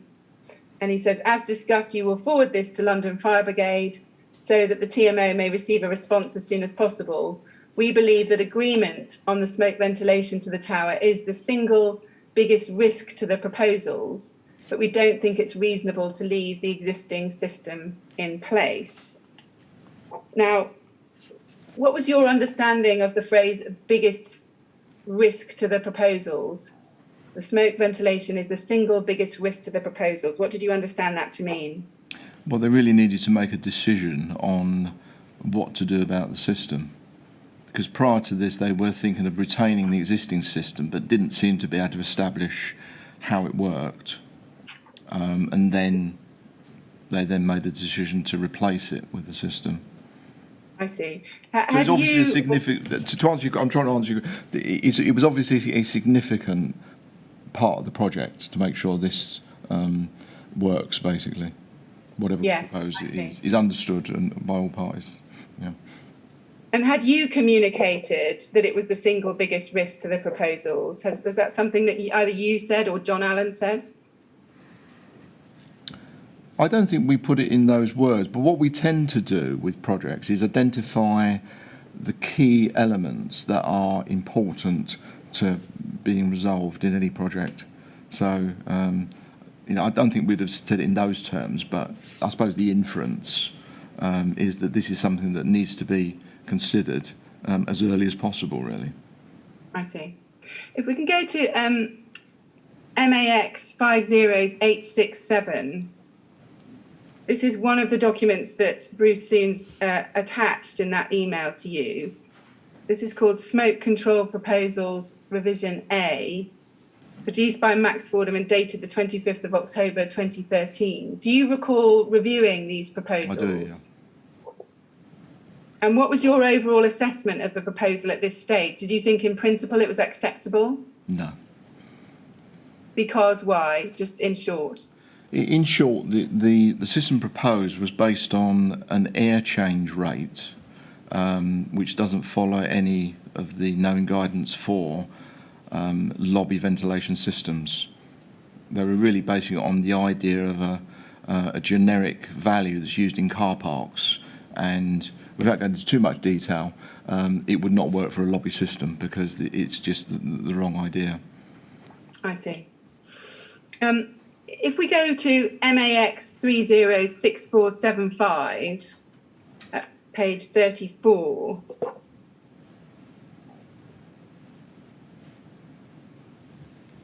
this is a later document.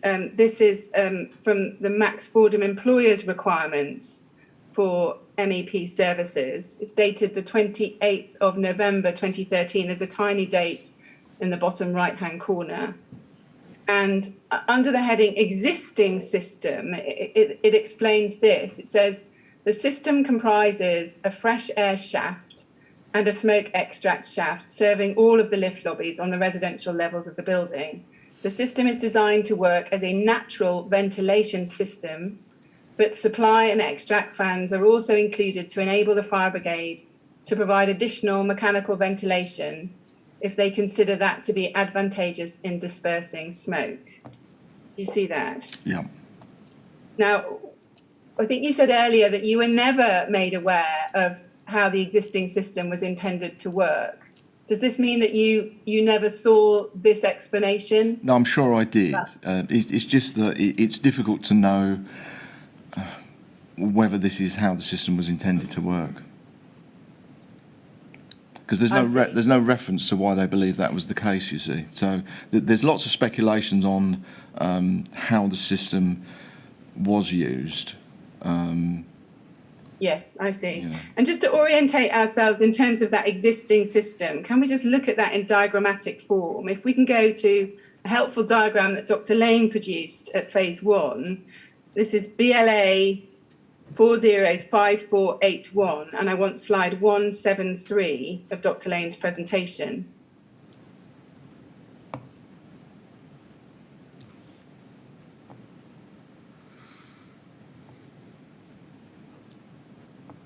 So this was a presentation that Dr. Lane gave at phase 1 of the inquiry's work.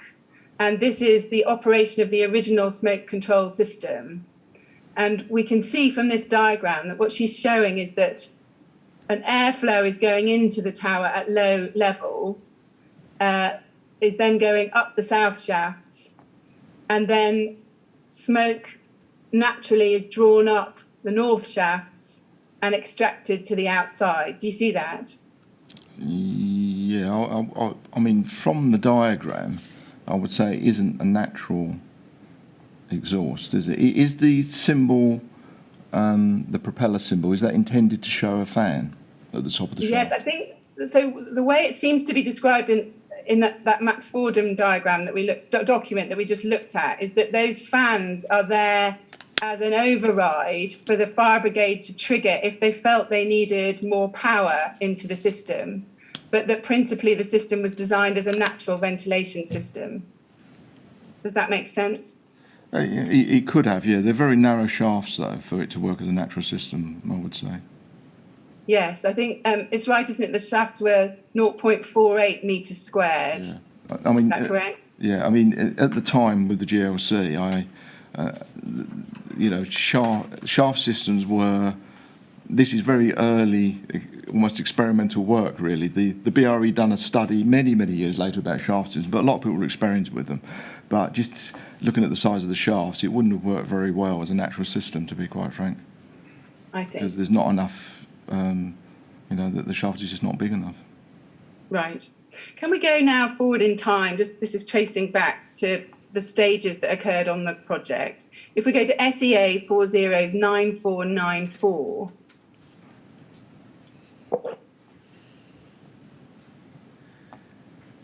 this is an email from Mr. Soons to Mr. Campbell, Duncan Campbell of Max Fordham, copied to Mr. Cross Smith at Max Fordham, and also Terry Ashton of Exova.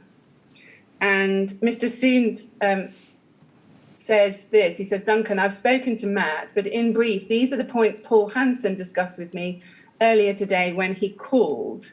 So it would appear that you had a telephone call with Mr. Soons in which you communicated a number of pieces of feedback about the smoke exhaust submission, yes? Yeah.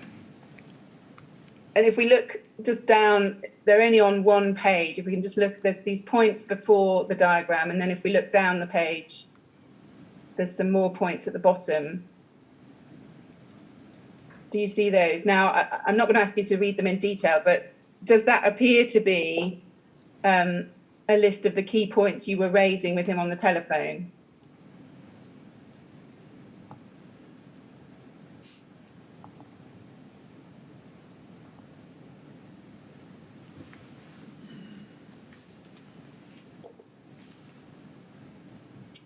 I mean, it was a long time ago, to be honest with you. But, yeah, I understand but what the problem was with this, I was trying to establish what the principles of this existing system were, and, yes. and I felt it was difficult for the team involved to do this. So what I was doing is really raising questions. I thought I knew how the system could possibly work, but I could be wrong. You see, so. Yes, I see. In the third bullet, if we just look back at the top of that page, it's recorded here by Mr. Soames. It says, is designed as a natural ventilation system, is followed by a mechanical supply and extract system which does not rely on natural ventilation. His initial response is that this reads like we are omitting a compliant natural vent shaft. Can you recall why you made that comment? I mean, to be honest with you, I'd have to see what I was responding to. Okay. I can give you a broad view of what I remember. There's a couple of ways this system could have worked, and the way they described it wasn't something that I thought it wouldn't be the way they're describing it. So I thought this might be what is generally known as a push-pull system, whereby you've got a mechanical inlet. The way smoke ventilation systems work, just to broadly, I don't want to detract, but you need the smoke to extract in some way to go out of the lobby. But for that to function, you need to supply air to replace what's being removed. This looked to me like a mechanical extract system with a powered supply. Yes. And this seems to make sense because where you've got these narrow shafts, you actually need mechanical assistance to get the shaft to vent the smoke. And this was in the 70s, to do this in the 70s, it was very early days. So this description of a natural system doesn't make sense to me because I can't see how that would work. But it's very difficult to understand because we lost the records, unfortunately, which would have helped us. I see. Yeah. So I was a little bit confused. Is the easiest way to describe this whole discussion process. I see. It was a little bit confused. I was trying to. What I was trying to do is trigger questions. Yeah. That's really what I was trying to do. Yeah. Yeah. Can I pick up on something you said at paragraph 100 of your first statement on page 19?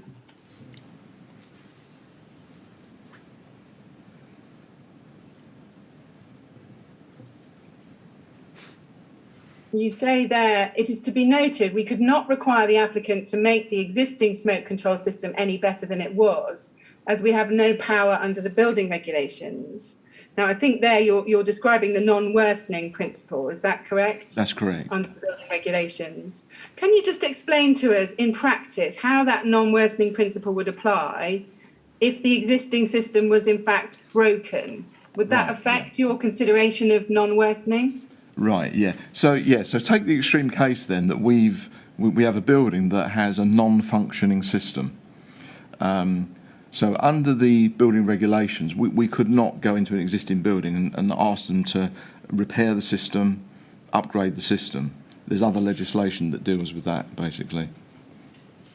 So what you've raised, you've raised two matters really. So if under the building regulations they are doing work and you have an existing system in there, then what you've got to make sure is they don't make the system any worse. So that's sort of one aspect of it. Now, if you had a system that wasn't functioning, then that's really a maintenance issue and really is an RRO matter. Yes. So when you look at non-worsening, would you ignore the fact that it's not working? Absolutely. But assess, absolutely. What it would be capable of doing had it worked? Yes, absolutely. Yeah. Yes, that's helpful. Now, going to paragraph 107 of your first statement now, you explain that the next development was that you received some more information from Max Fordham. If we can look at paragraph 107 on page 20. You say, we received information on the mechanical ventilation system from Max Fordham, the mechanical engineer to the architect. Unfortunately, their description did not explain how it worked. I discussed with John Allen how to respond, and there's an email chain which explains what we needed. This was intended to be a clear explanation of how the system worked so that the fire authority could comment under the RRO for the existing building. And if we can go to SEA 50149.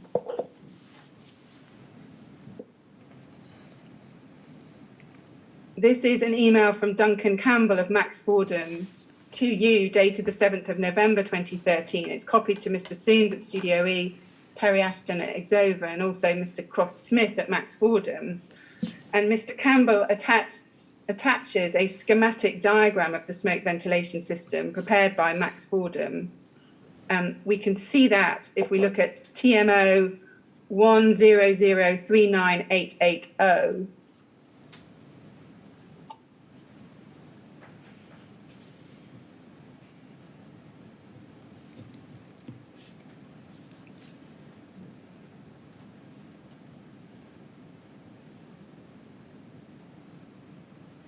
Yes, so that is the schematic that was attached to that email. And that's the further information that you refer to in your statement as receiving from Max Fordham, yes?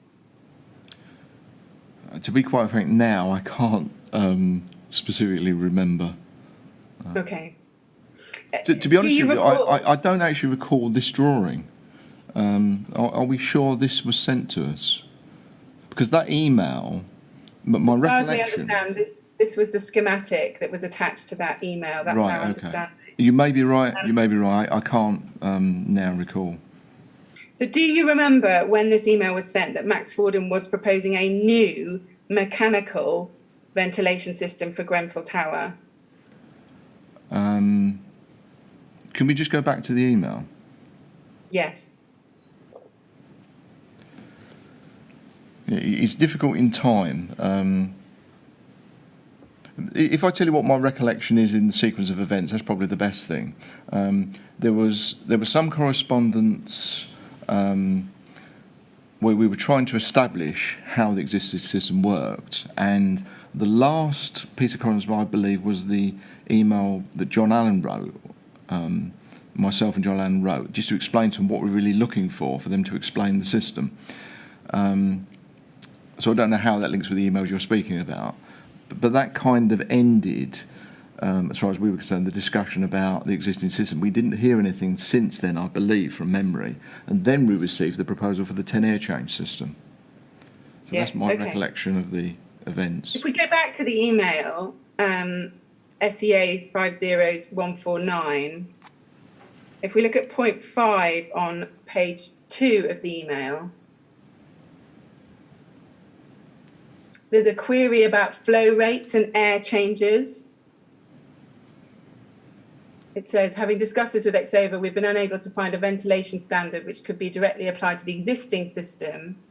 We suggested 15 air changes per hour as a reasonable criteria based on the building regs, etc.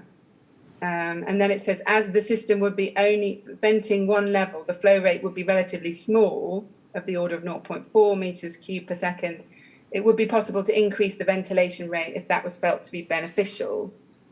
Now, can you recall that in layperson's terms, this kind of mechanical system was intended to have one set of fans blowing new air into the lobby and the other sucking air out, so that smoke in the lobby gets taken out of the building that way?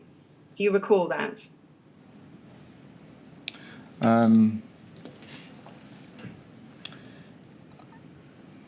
To be honest with you, at this stage, I can't remember it. I specifically remember the 10 air change criteria. That's the thing that sticks in my mind. And can you explain just briefly what the 10 air change criteria was? Yeah. So, a little bit of history. As I explained earlier, the way the building regs are written is that so you don't need a fire engineer to assist you with, an architect with the design. With car parks, you could do a fire engineer calculation to work out smoke clearance from car park to assist the fire brigade fighting fires in car parks. To make it easy for people designing car parks, a value of 10 air changes was derived, I think, from GLC history, that would provide an adequate level of ventilation. And it's a figure that mechanical engineers will understand, 10 air changes, rather than an extract rate. So it's quite a clear figure. The problem with using 10 air changes is that the 10 air changes is not actually an extract rate. It's a relative size based on the size of the space. So the easy way to explain it, if you have a car park, they're quite big. Therefore, if you applied a 10 air change calculator to a car park, and certainly a car park over about 3,000 metres squared, you would get quite a decent extract rate. If you applied 10 air changes to a car park less than 3,000 metres squared, you would start finding the smoke will go lower onto the ground.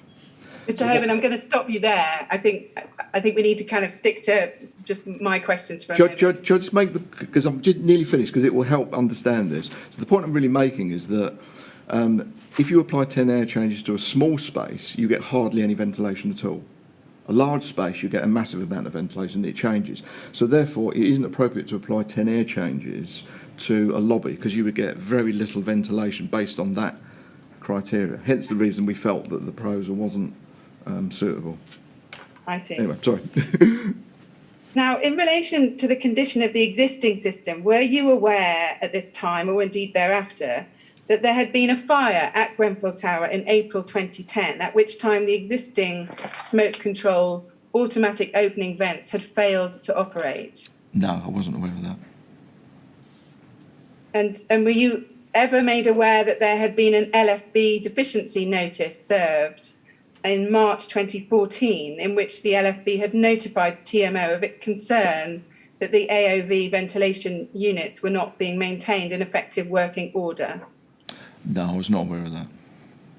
Had you been aware of those matters, would that have affected your approach to looking at the proposals you were being presented with?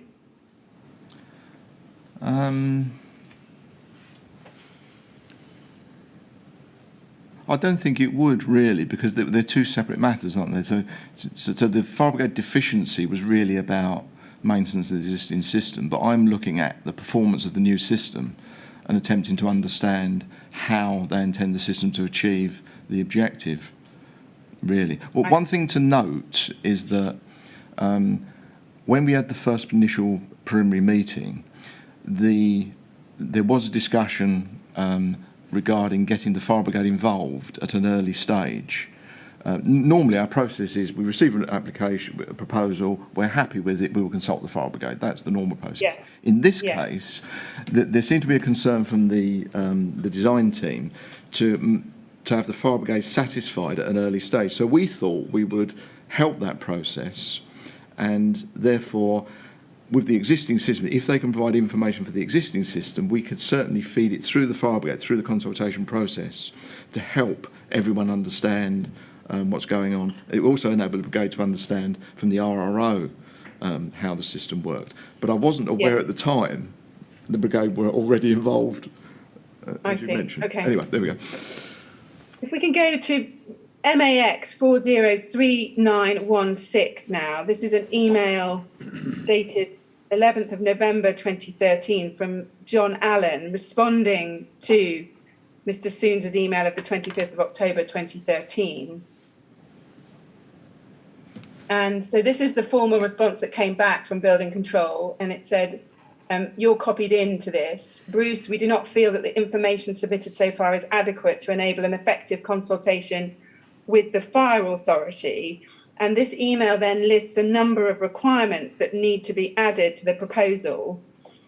And if we look at the bottom of the first page, we can see effectively a shopping list of what needed to be included in the proposal. And it includes confirmation of the design of the existing system. Is it natural ventilation or mechanical or a combination? Method of activation of natural powered system and the fire brigade controls, size of natural vent shaft, powered ventilation extract rate in meters cubed per second, etc. So a list of requirements are being set out. Can we just clarify, was this information required for your building control's own consideration of the proposal, or was building control asking for it just to pass on to the fire brigade? Basically, it was both, really. I'm just trying to think. Was this at the stage where they were talking about keeping the existing system? I don't think so. I think this is at the stage when they've proposed, Max Fordham have proposed an upgraded system. If we look at the second and third paragraphs at the top of the page, it says, under the building regulations, provided it can be shown that the new system is no worse than the old system, this will be acceptable. If there's no data on the existing system, a way forward might be to measure the flow rates of the present situation and provide information about the proposed system. The question that needs to be proposed to the brigade is whether the replacement smoke extract system to the residential parts will be acceptable. I think it was both, so really. It became a little bit... Is it right that at this stage of the project, Building Control was anticipating that compliance with the building regulations would be demonstrated through a comparative analysis of the new system versus the existing one? It would have been a consideration. The problem is because this is such an unusual system, I think we were trying to understand how good the system was, really. and all these questions were triggers. Because I think that the point you made earlier is quite interesting. The natural ventilation kept being mentioned, and I found that quite difficult to understand how the system could work as a natural ventilation system. So we were trying to trigger them. So you see the first one, confirmation of design of existing systems. Is it natural ventilation or mechanical or a combination? So it was clearly unclear from our point of view how the system worked. This was really trying to establish and help them explain to us how the system worked. I see. Let's go to RBK 403014 now. This is a memo from you to John Allen.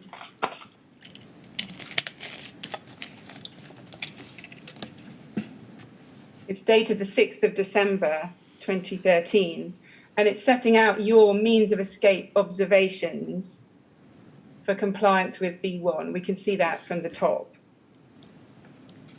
And on the first page, picking up from the second paragraph, you say, at a preliminary meeting, it was proposed to replace the existing powered ventilation system with a new system using the existing riser ducts, and therefore the performance of the system will be determined by the constraints of the size of the existing riser shafts. And then underneath it says, it is understood that it was not proposed to redesign the system to a modern standard of performance, as this is likely to require larger riser shafts, the incorporation of which falls outside the intended scope of the proposals. And then you go on, RBKC indicated that in the case of any existing building, provided that the performance of the existing system is not made any worse, the building regulations would not require the system to be upgraded.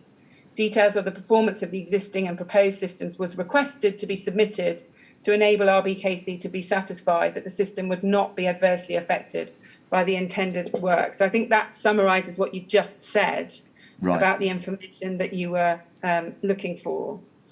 And then on page 2 of this memorandum, if we can go to that, we can see a bullet point list of information that you were requiring in order to consider the proposed details, including existing extract rate, inlet air supply, proposed extract rate, confirmation of design of existing system, etc. And then if we move on, if we can go to SEA 50160,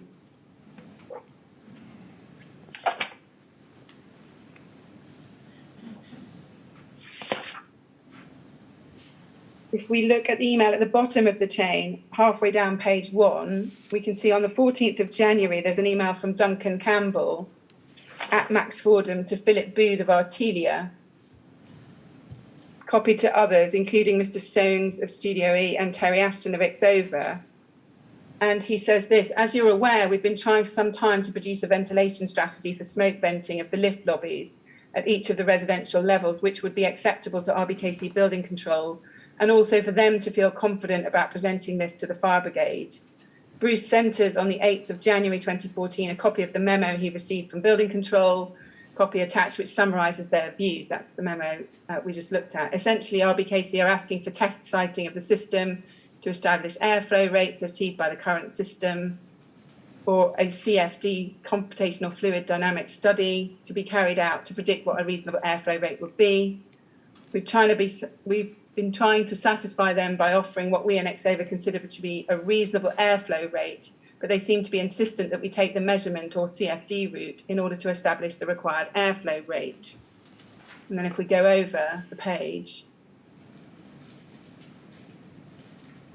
he says, while in theory it should be relatively straightforward to take measurements from our visual inspections of the system, it's likely that some problems may arise.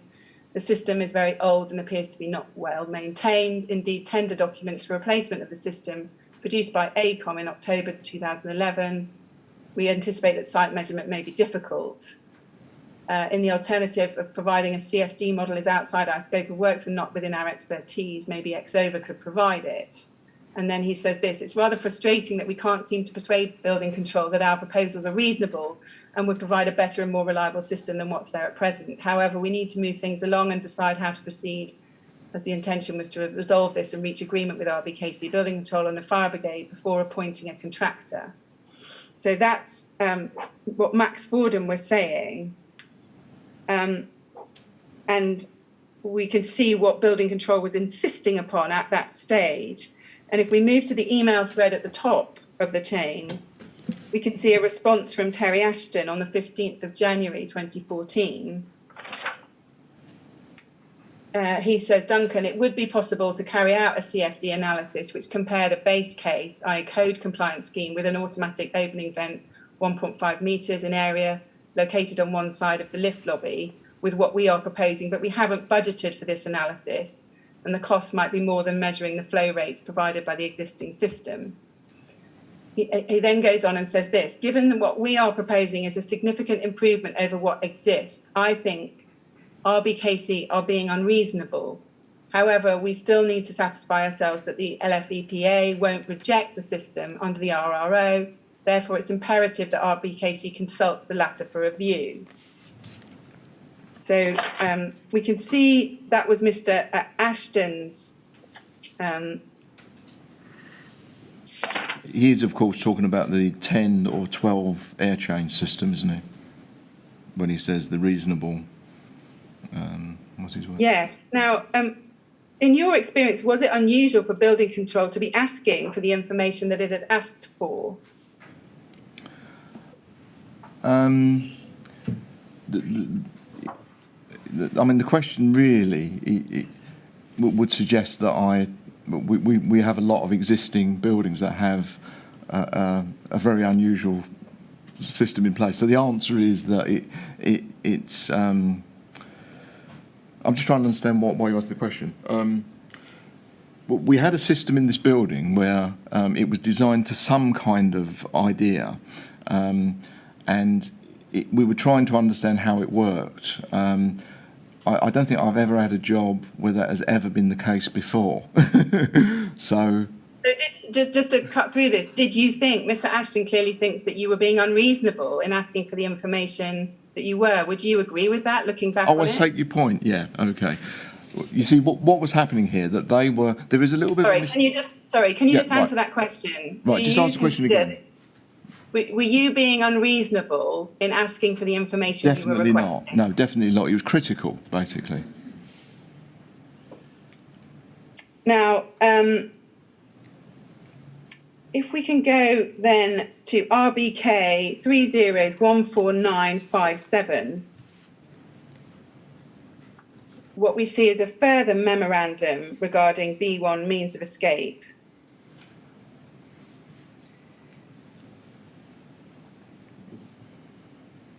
This is a further memorandum of the 10th of November 2014. And this is from you to John Hoban on B1 means of escape observations.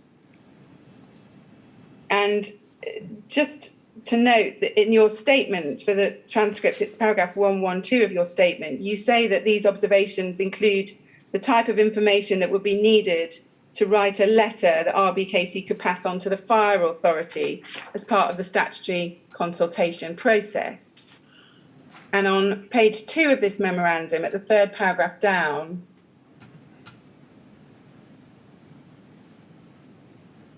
we can see that you say the current submission has not put forward any new proposals for the powered ventilation system. So just to be clear, were you saying there that you hadn't received any new proposals as distinct from the ones you'd already seen in 2013? The ones that had previously been submitted. This was, we're dealing with, this is S1, is it? Submission 1? Just to clarify. I think it may be. Because basically there was a couple of preliminaries, what we call them P for preliminary, just to make the distinction. So I think my memory is P, there was 2 preliminaries, so really what we're saying, from preliminary 2, we hadn't received any additional information that we requested to help understand the system, yeah.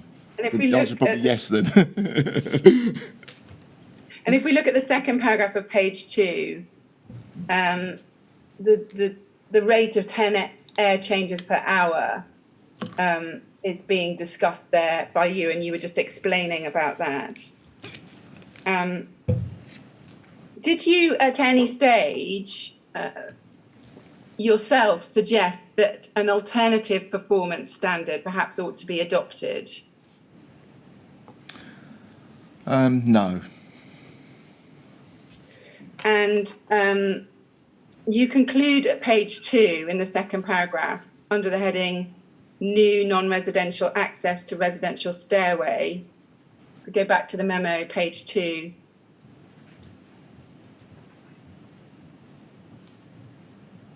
Second paragraph of this, you say, therefore, RBKC are not in a position to approve the proposals at this stage due to the need for the design team to establish an acceptable extract rate for the powered lobby ventilation system and the provision of ventilated lobby protection to all stairway connections to residential and other uses.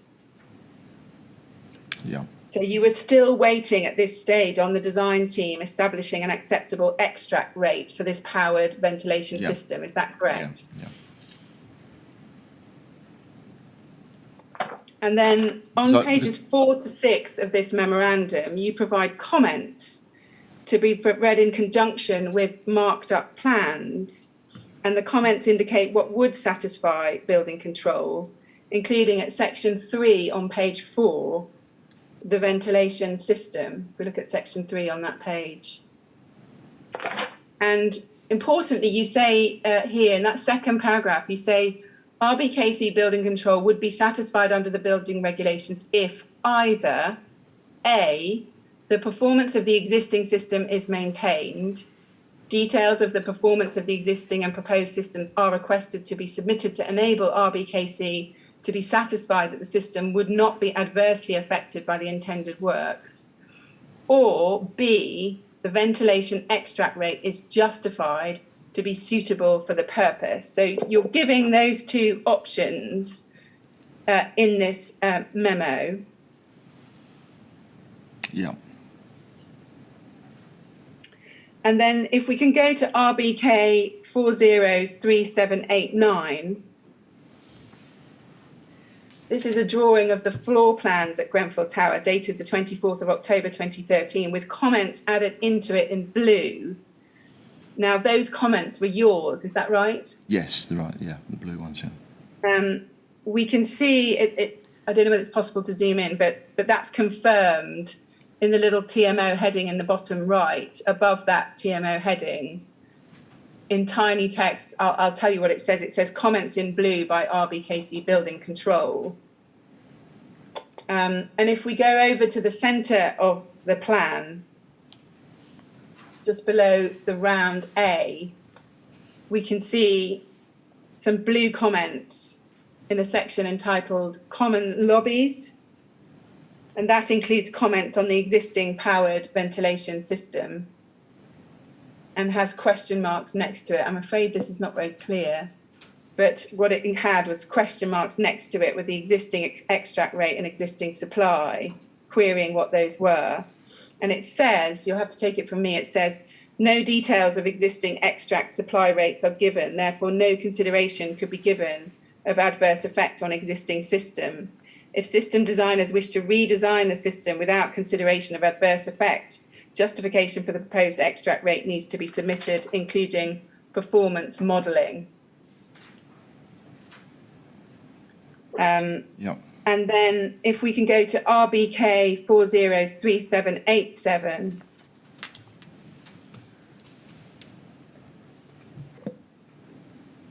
Yes, sorry, there we can see slightly clearer the wording that I've just read out about the common lobbies. In this plan, we can see some more blue annotations from building control. Again, were those yours annotations? Yes, they were, yeah. Did you regularly mark up the plans that had been provided to you as part of the exercise of building control, providing comments on submissions? We did, yeah. And was that common practice in your experience to do that? It was common practice for us. It was really a case of, in the old days, you didn't have the ability to mark information on plans to assist the applicant understanding where the issues lie in the building. So once electronic submissions become the norm, we thought it would be a good idea as a communication aid to add comments on drawings, because it can be sometimes difficult just to describe in text, because there's a significant issue with this building relating to lobby positions, and the drawing of lobbies on plans to assist the applicant understanding how lobbies should work, assist them in understanding the process, really. It's really about communication, really. Yes. The inquiry's expert on building control, Ms Menzies, has observed that this was you taking it upon yourself to effectively redesign the fire strategy and saying, if you do it like this, it will be okay. Do you accept that that's what you were trying to do? No. So, I mean, the term redesign the fire strategy, the building was a stay-put policy with ventilated lobbies. So what I was seeing on the submitted plans for the new levels that were added with flats, they'd omitted the lobbies. So you ended up with a situation where flats were opening directly onto the exit path from the staircase. And this can be a common misunderstanding for architects, because the layout of the building on the upper level and the lower level suddenly becomes different, because you've got to consider the exit route from the staircase. I see. To communicate that in words can be difficult. I see. When we actually, so what I was doing, I said, well, actually, you need the lobby techniques to say. So I drew on the lobby. This is the idea of the lobby. So it helped. So they understood it then. The architects understood how this works. So it's really a communication method. It's not redesigning the fire strategy, because what we're saying is to follow the guidance. This is what you're missing effectively from your application. Would you accept that this oversteps the line in terms of the proper function of building control to be providing such detailed comments as you've just described? The whole idea is to assist the design team in coming to a suitable solution. I mean, any modern communication methods that we have, I think, are very useful. You know, the architects are communicating to us visually, so if we can communicate to them back in a simpler way than using text only, then I think that just benefits the whole design team. Yes, I see. Okay. Now, moving on, I now want to discuss the change of system design proposal. If we go to paragraph 115 of your first statement, at page 21,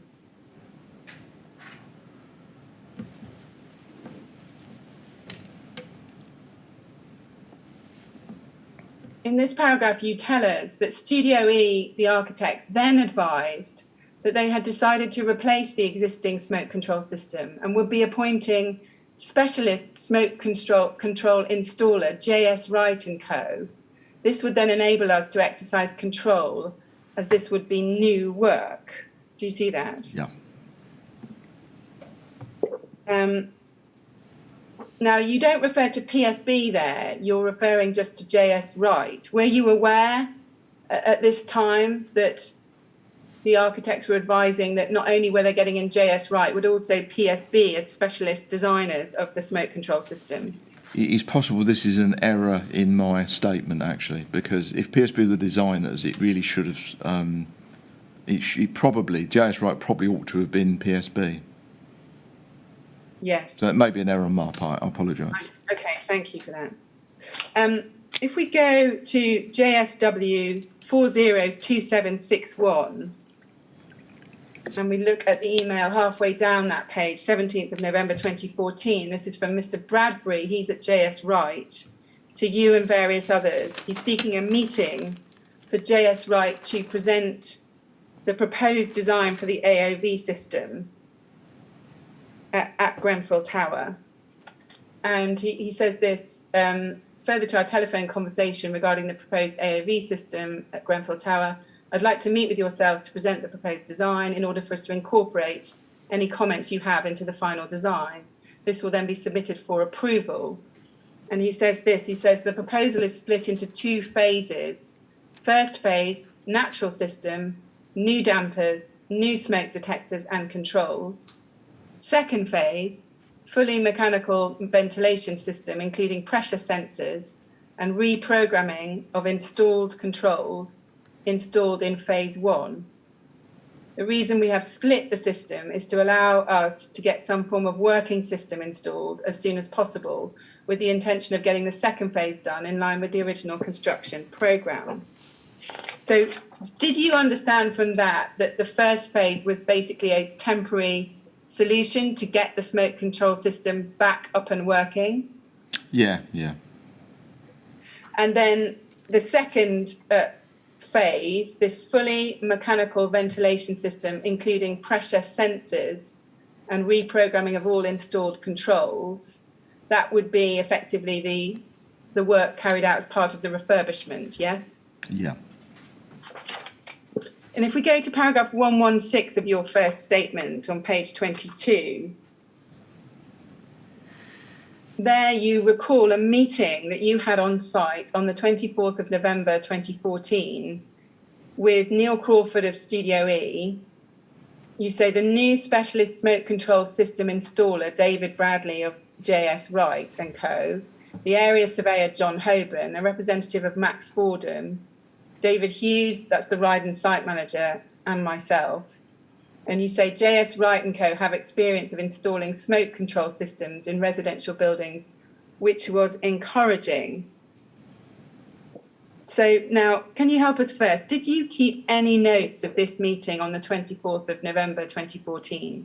No, I didn't, no. Can you help us as to why not? Wasn't that a pretty important meeting in which notes needed to be taken? Well, if someone was taking minutes, then you wouldn't normally take separate notes of the meeting. Who did you understand was taking minutes of this meeting? I believe it was the architect, and it was Neil Crawford. I see. Do you recall PSB being at that meeting? This may be actually be, now I've realised with the other paragraph, this may be an error then. If PSB were present, that was probably PSB then. Who I met rather than... Well, you say if PSB were present, just thinking back to this meeting, were you conscious at the time that there was somebody from PSB at this meeting?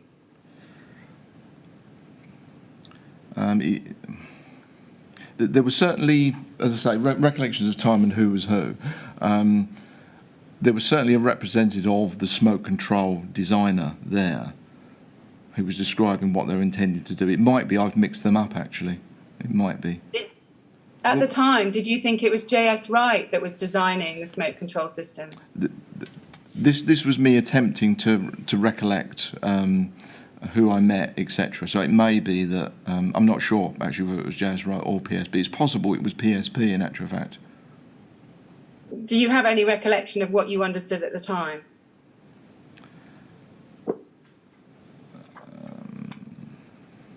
Whether it was PSP or...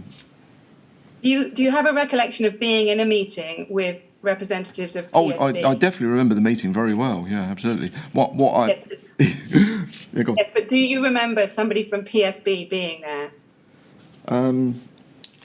There was certainly someone there who was describing the system they intended to install. It may well be it was from PSB, and I've made an error in my statement in suggesting it was from the JS Wright.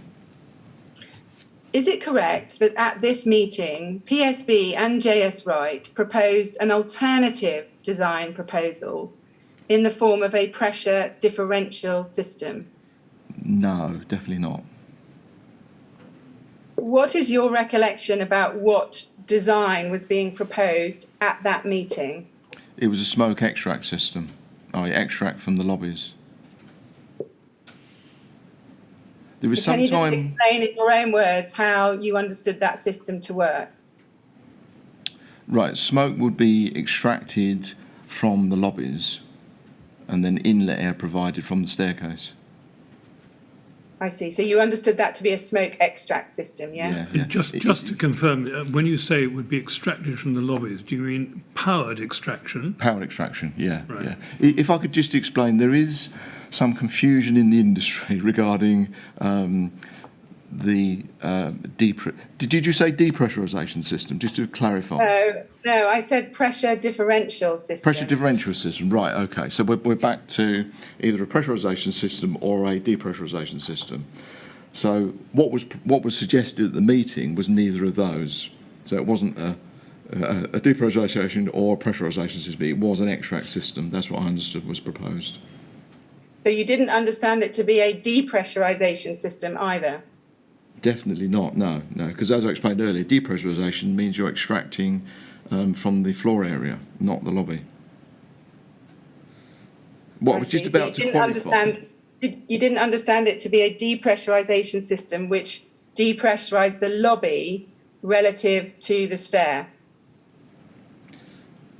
I mean, that's there's a mixing up of ideas there. Well, just to qualify something, there is sometimes a misunderstanding in the industry that an extract system that extracts from the lobbies is called a depressurisation system. There is a misunderstanding in the industry. The correct naming of a depressurisation system is as defined in the BSEN 12101 Part 6 that we previously discussed. So to avoid confusion, it's best to keep those definitions to, if you're using the depressurisation system, you're dealing with to the British standard. If you're dealing with an extract system, then it's an extract system, and the term depressurisation is muddies the waters too much. Did you understand that it would be extracting from down the south shaft and up the north shaft simultaneously? At the time, I don't recall, to be honest with you. So you can't recall whether it was an extract system which was taking air down and out of the south shaft at low level and up the north shaft and extracting at high level? I don't recollect. What you're describing is a push-pull system. But where you're... No, I'm not describing a push-pull system. No. A push-pull system would be pushing air in at the south, at the lower level. Describe again what you said there. And pulling it out. I'm describing extracting from both the south vent and at lower level and the north at high level. Yeah, if you're talking about my recollection, I can't specifically remember that, but that's what they would need to do, basically, because there were two shafts. And the shafts were quite small, so therefore they probably needed to use both shafts in order to extract. It doesn't seem unreasonable that probably was the discussion, actually. Well, I don't want you to speculate. Do you actually have a memory of the meeting and being told how the system would be extracting smoke from the lobby? Do you have that memory now? I don't think the meeting described, not my recollection of the meeting, it didn't describe that. The issues were other things, really, rather than the route. Did you understand that a new proposal was being put to you at this meeting? Oh, absolutely, yeah. I think we're getting into a difficulty here, whether I specifically remember the two shafts being used as extract or not. I don't have a specific memory of that, but the reality is they had two shafts which I was aware of, and they are the path for extract. The email that we just looked at... Forgive my interrupting. Can I just check, Mr. Hanson? We would normally go on until 1 o'clock. Are you comfortable going on for another quarter of an hour? Or? Yeah, I'm happy. Yeah, no problem at all. Yeah. All right. Thank you very much. Yes, I'm sorry, Ms. Grange. Yes, no, the email that we just looked at referred to pressure sensors as part of the system. Why would there be pressure sensors if it was just an extract system? Can you help? Right. The pressure sensors were related to door opening speeds. I see. So that was your understanding, was it? Yeah, just to explain. So basically, all the doors open away from the lobby. So if you're extracting from the lobby, you could get a case where if your extraction is so great, the person couldn't open the door.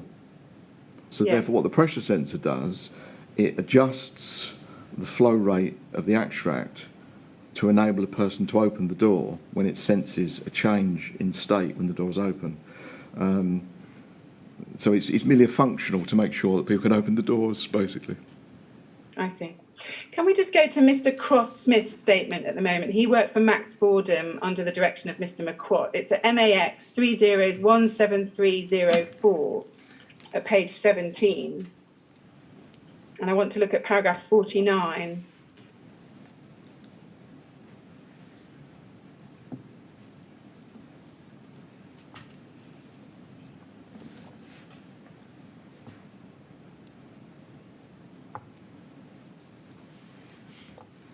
This is his recollection of that same meeting. He says, on the 24th of November 2014, we attended a meeting with Building Control, PSB, JS Wright, Studio E and the TMO to discuss the smoke ventilation system, the SVS.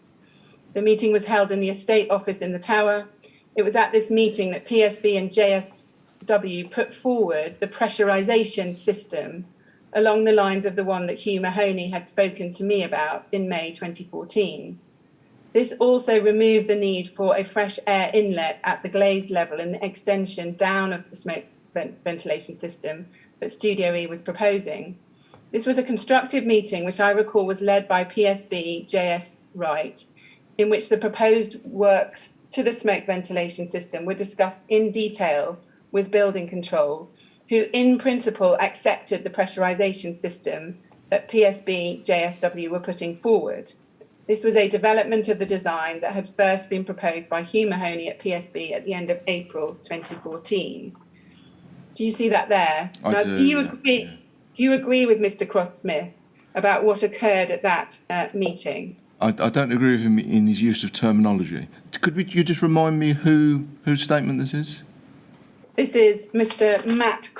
Matthew Cross-Smith, who worked for Max Fordham. Right. Okay. When you say you don't agree with the terminology, is that because you don't agree with it being a pressurisation system, which is what he's describing? Yeah. Sorry, go on, yeah. But just to be clear, why don't you agree with that? Well, because the meeting wasn't about a pressurisation system, it was about an extract system from the lobbies. The reality of a pressurisation system in the existing building would really be quite difficult to do, so it seems that it's almost not practical. That wasn't the discussion at all. It was an extract system. But what it might be is that the person who wrote the statement may be confused, I don't know if that's the right term I should say, about terminology. Yes, we do suffer from this in this industry, unfortunately, is terminology being misunderstood, which can lead to beliefs that were not the case. Okay, thank you. Do you recall that it was, in fact, PSB and JS Wright that led the meeting? That's what Mr. Matt Cross-Smith says. I think now we've established it probably was PSB who were there, despite my error in the statement. They did, yes. And do you agree that, in principle, Building Control accepted the pressurisation system that PSB and JSW were putting forward at that meeting? Well, the short answer is because the terminology is incorrect, then we didn't accept the pressurisation system. But do you want me to clarify what actually happened? Did you actually accept the system that was being proposed to you as you understood it? Well, you can't accept at that stage because there was a discussion about establishing the extract rate.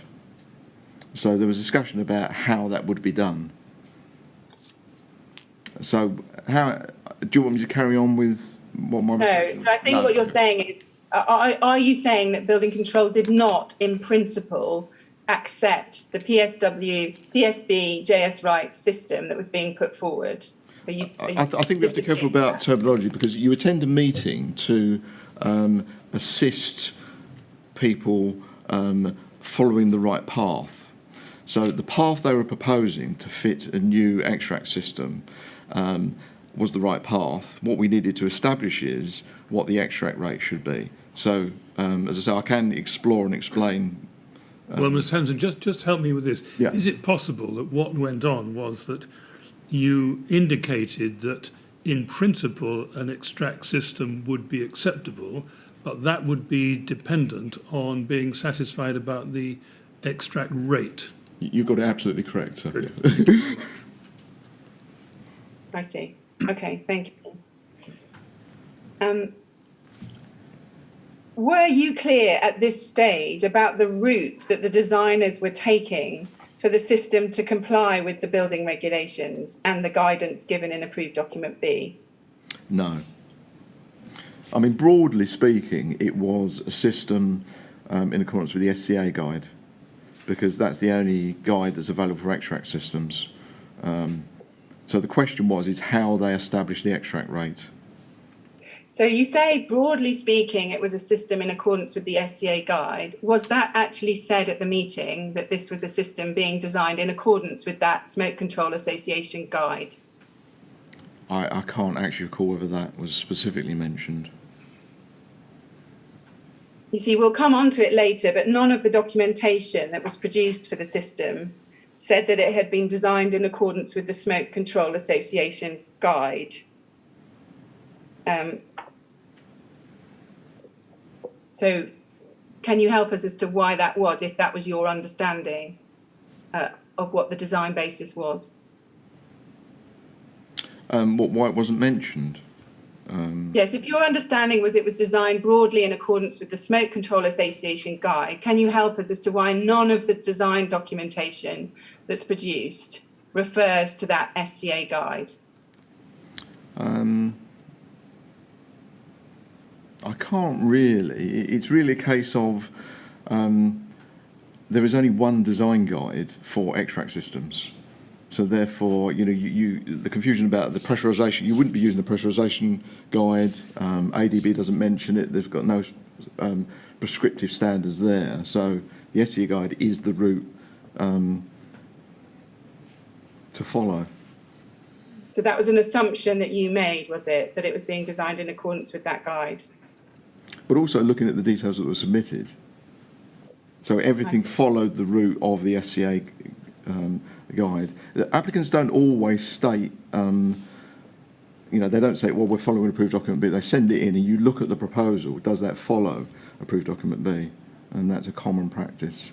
I think there has been some confusion during this process about pressurisation, depressurisation, etc. Anyone who works in the industry clearly knows that an extract system is an extract system.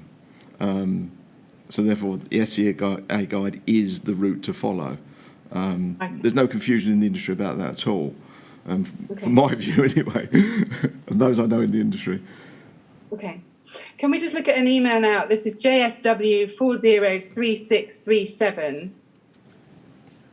This is an email from Mr. Bradbury at JS Wright to Simon Lawrence and Simon O'Connor at Ryden. This is dated the 5th of January 2015 now, so we're going forward in time again. And Mr. Bradbury attaches a copy of the technical submission for the new system. And he says, looking at the third paragraph, this design has verbally been agreed in our meeting with building control, but it will require formal acceptance. I'll issue a copy of the technical submission to Max Fordham for comment and then submit it for formal building control approval. So he too, Mr. Bradbury, is saying that this proposal had been verbally agreed in our meeting with building control. Again, is that your recollection, that this new system had been verbally agreed? No. No. So meetings, I mean, if you want to elaborate, meetings are to help the applicant follow a process that is to the right result, basically. That's what the meeting is about. And exactly what you said about the extract rate, that was critical. So you couldn't accept a system where you didn't know what the extract rate was. And also, because there's lots of details that need to be submitted, you can't accept something at a meeting. If we then go to MAX 404795,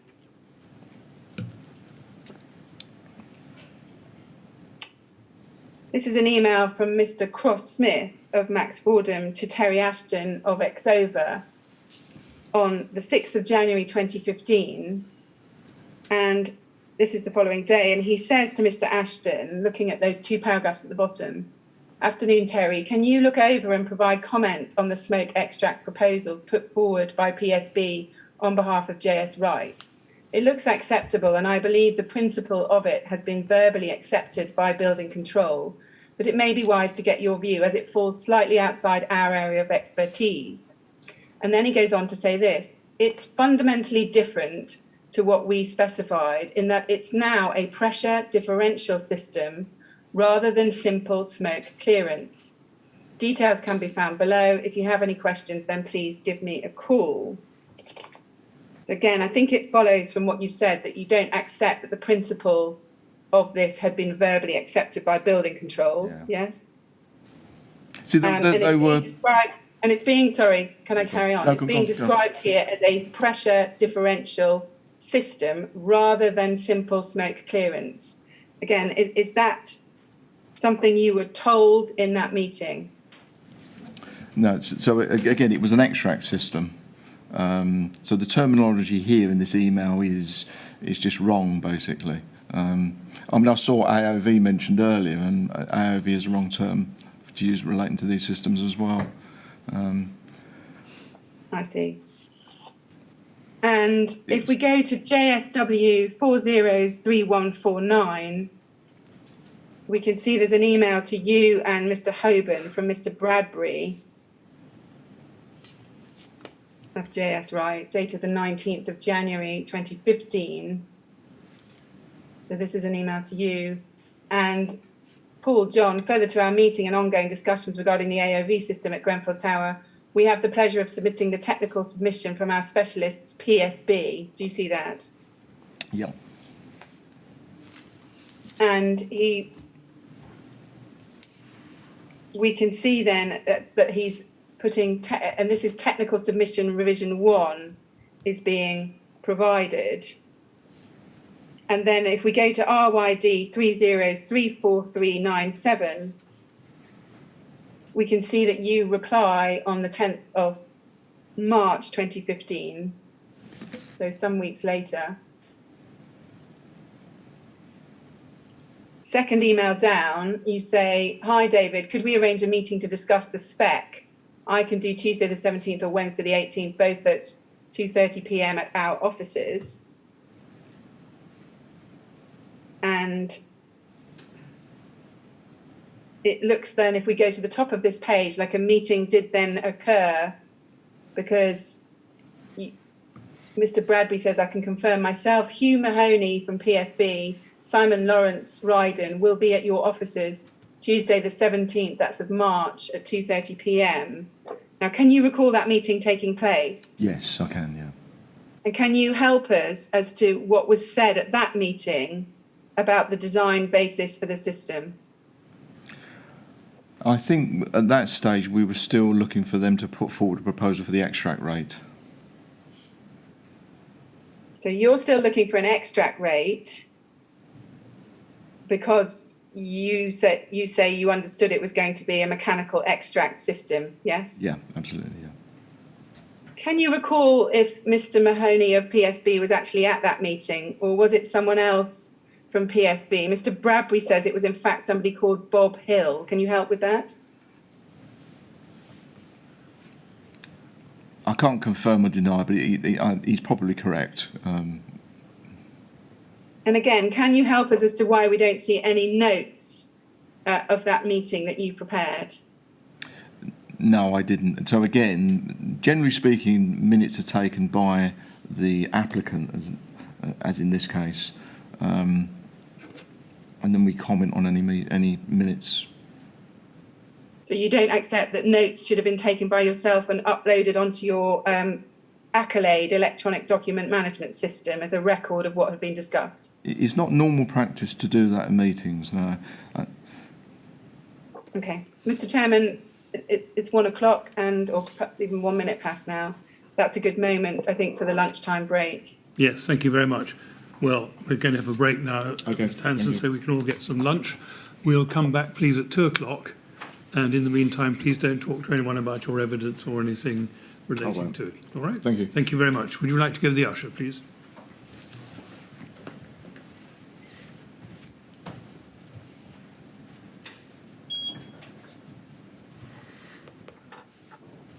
Thank you, Miss Grange. 2 o'clock then, please.